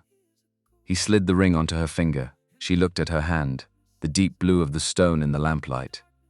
Then at him. "Zoe is going to be completely insufferable about this," she said. "Absolutely. She'll say she predicted it. She did predict it. She was 5. She predicted it at 5. She's going to remind us of that for the rest of our lives." "Yes," he agreed. "She is." Sandra looked at the ring one more time. Then she leaned her head against his shoulder. Not announcing it, not making it a moment, just doing the thing because it was where she wanted to be. He put his arm around her. Outside, East Atlanta went about its Friday evening. Music from somewhere down the block, someone's speaker on a porch, unhurried. A car moving through slowly with its windows down. The ordinary ambient sound of ordinary life, which was, Darnell had come to understand, not ordinary at all. Inside, two people sat in a small apartment in the particular quiet of people who have said what needed to be said and are simply, without performance or ceremony, content. Cooper Anderson Rehabilitation Center, Atlanta, the following year. And 5 years after that, the Cooper Anderson Rehabilitation Center opened on a Tuesday morning in March. Not with ceremony. Not with a ribbon and photographers and a catered reception. The doors opened at 8 o'clock in the morning, and the first patient came in at 8:17, which was how it should be. The work was the point, and the work began as soon as someone needed it. His name was Kevin Moore, 31 years old. He had grown up in Decatur, enlisted at 19, done 2 tours. The IED that ended his active service also fractured his T11 vertebra, leaving him with an incomplete spinal injury that the VA rehabilitation program had managed competently but not ambitiously. His VA benefits covered 60% of the intensive rehabilitation cost his injury actually required. The remaining 40% the specialized neurological stimulation work, the proprioceptive integration protocol, the twice-weekly sessions that the research said made the difference between marginal improvement and meaningful function was not covered. He had a daughter named Maya. She was 4 years old. He had told Darnell this at the end of their intake consultation, not as an appeal but as a fact about his life. The way people stated important facts when they were trusting someone with something real. His daughter was starting kindergarten in 18 months. He wanted to walk her to school on her first day. Darnell had reviewed Kevin's injury profile, his baseline assessment, his existing physical condition, his cognitive engagement with the intake materials. Kevin had read everything Darnell sent him in advance, all of it, and had arrived at the intake with specific questions and his motivation architecture, which was as clear and load-bearing as anything Darnell had seen. 18 months is an aggressive target, Darnell had said. I want to be honest about that. Kevin had nodded. I know, but it's not outside the range of what the data suggests is possible for your injury profile, given the right protocol and consistent engagement. That's what I needed to hear, Kevin said. Not a guarantee. Just possible. The center's structure was Sandra's architecture, built on Darnell's clinical framework, the 2 areas where each of them was genuinely excellent, combined without either diminishing the other. The first floor served private pay patients at market rate. The work was excellent, evidence-based, individualized, serious, and it generated the revenue that kept the building operating. The second floor ran on a subsidized model. Veterans, uninsured patients, workers whose employer coverage had meaningful gaps. The subsidy came from 3 sources: the first floor's operating margin, an Anderson Industries corporate social responsibility designation that Sandra had structured with the precision of someone who understood that good intentions without sound business architecture produced things that couldn't sustain themselves, and a donor base that Sandra was building with the same methodical, long-term attention she brought to every initiative she believed in. Lorraine Mitchell was the first significant external donor. She had called Sandra 8 months after the board meeting. She had asked to see the center's business plan. She had read it in full, sent back 6 pages of notes. Lorraine's notes were always thorough, and then called again. The model is sound, she had said. The subsidized floor isn't charity. It's a sustainable structure with multiple revenue streams supporting the mission. Leonard would have approved. Leonard was your husband, Sandra said. He was. He would have liked this. A pause. He would have liked what you built with Cooper, too. He believed people were capable of more than they were generally given credit for. She had written a check. Significant enough that Darnell had to sit down when Sandra told him the number. She said the facility should be named after the work. Not the donors, Sandra said. She doesn't want her name on anything. What does she want? She wants 10 clinical fellowship positions funded annually. Students from programs like yours, from backgrounds like yours, who need financial support to complete their hours. Sandra looked at him. She wants them called the Leonard Holloway Clinical Fellows. Darnell sat with that for a moment. That's exactly right, he said. Kevin Moore walked his daughter to school on her first day of kindergarten. He sent Darnell a photograph the same afternoon. Kevin standing on a sidewalk in morning light. Maya beside him in a dress with white flowers, backpack larger than she looked like she should be able to carry, face turned up toward her father with an expression of absolute trust. Kevin was walking. Not without effort, there was still a slight compensatory pattern on the left side that they were continuing to address. But he was walking, on a sidewalk in the morning with his daughter. Darnell printed the photograph, put it on the wall of his office at the center. It was the first thing on the wall. He added to the wall over time, other photographs, other mornings, other people who had been told where their ceiling was and had found it elsewhere. But Kevin and Maya stayed in the upper left corner, where he saw them first every morning when he came in. The wedding was Sandra's to organize, which meant it was executed with complete precision and zero elements that didn't serve a clear purpose. 40 people, a botanical garden 20 minutes from the city, an afternoon ceremony with dinner after. Every detail chosen because it was right, not because it was expected. Zoe had selected her own dress. She had consulted Sandra on the options, a serious 2-hour consultation that Sandra had described to Darnell afterward, with a mixture of amusement and genuine respect, and had arrived at her final decision independently and announced it as settled. It was the deep blue of sapphire, because Mummy Denise said blue is for things that last, she told Darnell when she showed him. And this family is going to last. He had not been able to speak for a moment. Daddy, Zoe's voice was patient, the patience of someone who had watched adults have emotions and understood they needed reasonable time. It's a happy day. Crying is okay. He had laughed and pulled her into a hug, and she had allowed it for exactly the right amount of time before informing him that he was going to wrinkle her dress. The botanical garden was full of afternoon light. The ceremony was simple and direct, with vows they had written themselves. Sandra's precise, Darnell's honest in the particular way of someone who had stopped being careful about the difference between what he felt and what he said. Brenda Wright was in the third row. She had told Sandra 2 days before the wedding that she had no intention of crying because she was a professional.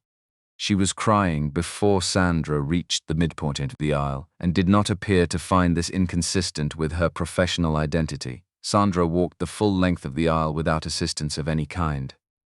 She had practiced it once, the week before, in the clinical site.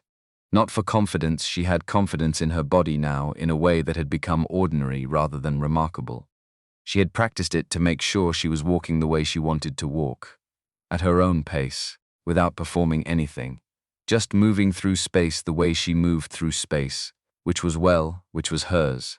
Darnell watched her come toward him.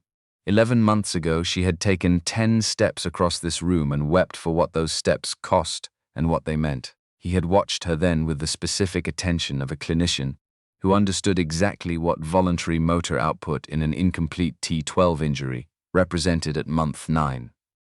He watched her now, with something that had nothing to do with clinical attention, the uncomplicated love of someone who had chosen a person and meant it, who had watched her rebuild herself from the inside out, with the same consistency and honesty that she brought to everything she did, who had discovered, over 11 months of 6 a.m. sessions and board meeting eventualities and Saturday afternoons and takeout containers on bare floors, that she was exactly the person she appeared to be, which was rare, and which he valued more than he had adequate language for. When she reached him, she took his hands. "You're crying," she said. "Zoe told me it was allowed." Zoe is frequently right, completely right in this case. Sandra smiled. The real one. The one that had nothing managed in it. 5 years later. A Thursday evening in November. The Cooper Anderson Center's 5th annual gala, not a rented space anymore, but the event hall on the ground floor that Sandra had incorporated into the building's design when they expanded 18 months in, because she had been certain from the beginning that this was going to be something that lasted, and that lasting things needed permanent homes. The room was full. Donors, former patients, medical professionals from 3 hospital systems, students from 4 PT programs, members of the VA rehabilitation network that the center had formally partnered with 2 years prior. The kind of room that took years of consistent work to fill, not with attendance, but with the specific quality of belief that made people come back. Kevin Moore was there. He came to every gala, Not because anyone had asked him to, but because he wanted to. He walked without any compensatory pattern now had for 2 years. He was 3 semesters into a pre-med program at Georgia State. Going at night while working during the day, Maya in 2nd grade, and apparently thriving in the specific, complete way that children thrive when the person raising them is well. Lorraine Mitchell was there. She and Sandra had developed, over 5 years, something that was not friendship in the easy sense. Both of them were too self-contained for easy friendship, but was genuine and mutual and valuable to both of them. The kind of relationship built from the honest acknowledgement of having initially misread each other and the shared decision to correct for it.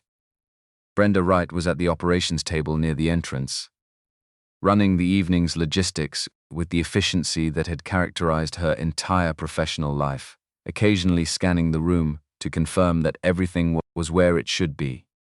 Occasionally looking at Sandra with an expression that she did not appear to know was, on her face, the expression of someone who is proud of something they helped build and has the wisdom to be quiet about it. Zoe was at a table near the back wall, 10 years old. In a deep blue dress she wore blue to every gala, had since the first one, without being asked and without explaining. She had a notebook open in front of her and was writing with the focused intensity she had brought to every project she had ever undertaken, which was the same intensity Darnell brought to clinical work and Sandra brought to everything else, and which appeared in Zoe to be the natural synthesis of both. Sandra sat down beside her. "What are you working on?" "My speech," Zoe said, without looking up. "For tonight? For later?" "For when I run something." Sandra looked at the notebook. The handwriting was large and careful, the letters of someone who was still developing the motor precision to match the speed of her thinking. The page was full. "Can I read it?" Zoe considered this with genuine deliberation. "Not yet. It's not ready. Fair enough." Zoe put down her pen and looked at Sandra with the directness that had been characteristic of her at 5 and had not diminished with age. If anything, it had deepened the directness of someone who had always been told that what she thought mattered and had learned to trust that. "Mommy, Sandra." "Yeah. Did you know, when you first met Daddy, that it was going to become all of this?" Sandra considered the question honestly, the way she considered everything. "No," she said. "I thought he was going to clean the office and leave. I almost told him to leave before he finished talking." "Why didn't you?" "Because he asked me a question that nobody had asked me in a long time. And the way he asked it, he actually wanted the answer. Not the answer that would make the conversation easier. The real answer." Zoe thought about this. "What was the question?" "He asked me when I had last taken a real break." "That doesn't seem like a big question." "It wasn't big," Sandra said. "It was the right one. Sometimes those are different things." Zoe absorbed this with the serious attention she gave to things worth keeping. "I think Mommy Denise sent him," she said. "To you. On purpose." Sandra looked at her. "Why do you think that?" "Because she was the kind of person who would. Daddy told me she thought about other people first. Like, before she thought about herself. She would have wanted him to find someone. She would have thought about it and figured out how to make it happen." "She sounds remarkable." "She was," Zoe said simply. "She is. She's still around. She just looks different now." Sandra was quiet for a moment. Outside, the room filled with conversation and warmth. The particular warmth of people gathered around something they had built together or been part of or been changed by. "I think you might be right," Sandra said. Zoe looked satisfied. She picked up her pen and went back to her speech. Darnell found Sandra 20 minutes later. She was standing near the window on the room's east wall, standing easily, the way she stood now, which was simply the way she moved through the world, unremarkable to her and remarkable to no one who hadn't known her before, except when she thought about it, which was less often than it used to be. He came to stand beside her. "You okay?" "Very okay." He looked out the window with her. The parking lot, the Atlanta skyline beyond it, lit against the November dark, not the sweeping, anonymous nighttime skyline of a city that didn't know them, but this specific city, this specific skyline, the one they had built something in. 5 years ago, he had pushed a cleaning cart down a marble hallway on the 47th floor of a building downtown and seen a thin line of light under a door at the far end. He had knocked. He had made a promise he wasn't completely certain he could keep, to a woman who had stopped letting herself want the thing he was promising. In an office at 11 o'clock at night, with a cleaning cart in the hallway behind him. He had kept the promise, but what he had not known standing in that office with his whole careful, methodical, direction-oriented future arrayed in front of him was that the promise was about more than walking. The way all real promises were about more than their stated terms. They were about showing up, being consistent, doing the work when the outcome was uncertain, and the only thing you had was the decision to continue. He had learned that from a man in a hospital hallway who kept getting up. He had practiced it for 9 months in a room on the 47th floor, and then in a room on the 46th floor, and then in every room that had come after. He was still practicing it. That was how it worked. You didn't finish. You continued. Zoe is writing her speech, Sandra said. I saw. She wouldn't let me read it either. She said it's not ready. She's been saying that for 3 weeks. Some things take as long as they take, Sandra said. He looked at her. She turned from the window. The way she looked at him, the specific quality of it, which existed nowhere else in her life and which he had first seen clearly on the morning she took 10 steps across a bare room and lowered her face into her hands, was simply present. No management, no performance. The thing itself, no regrets, she asked. The question they had asked each other many times, in many versions, across 5 years. He thought about a hospital floor and a decision made in silence. He thought about a door with light under it. He thought about a woman who had said, "Don't make me regret trusting you," and had not regretted it. He thought about a daughter who had drawn a family portrait with 4 figures and been completely right. He thought about Kevin Moore on a sidewalk in the morning light. He thought about a sapphire ring and a small voice in a graduation ceremony, and a 10-year-old writing a speech for the future she was absolutely certain she was going to have. Not one, he said. Sandra leaned her shoulder against his. He put his arm around her. Outside, Atlanta went on being itself in November, the city alive and warm and full of its own ordinary, extraordinary life. Inside, the room held the sound of people gathered around something real. It had started with a small question asked at 11 o'clock at night. When did you last take a real break? Such a small question, such an enormous answer.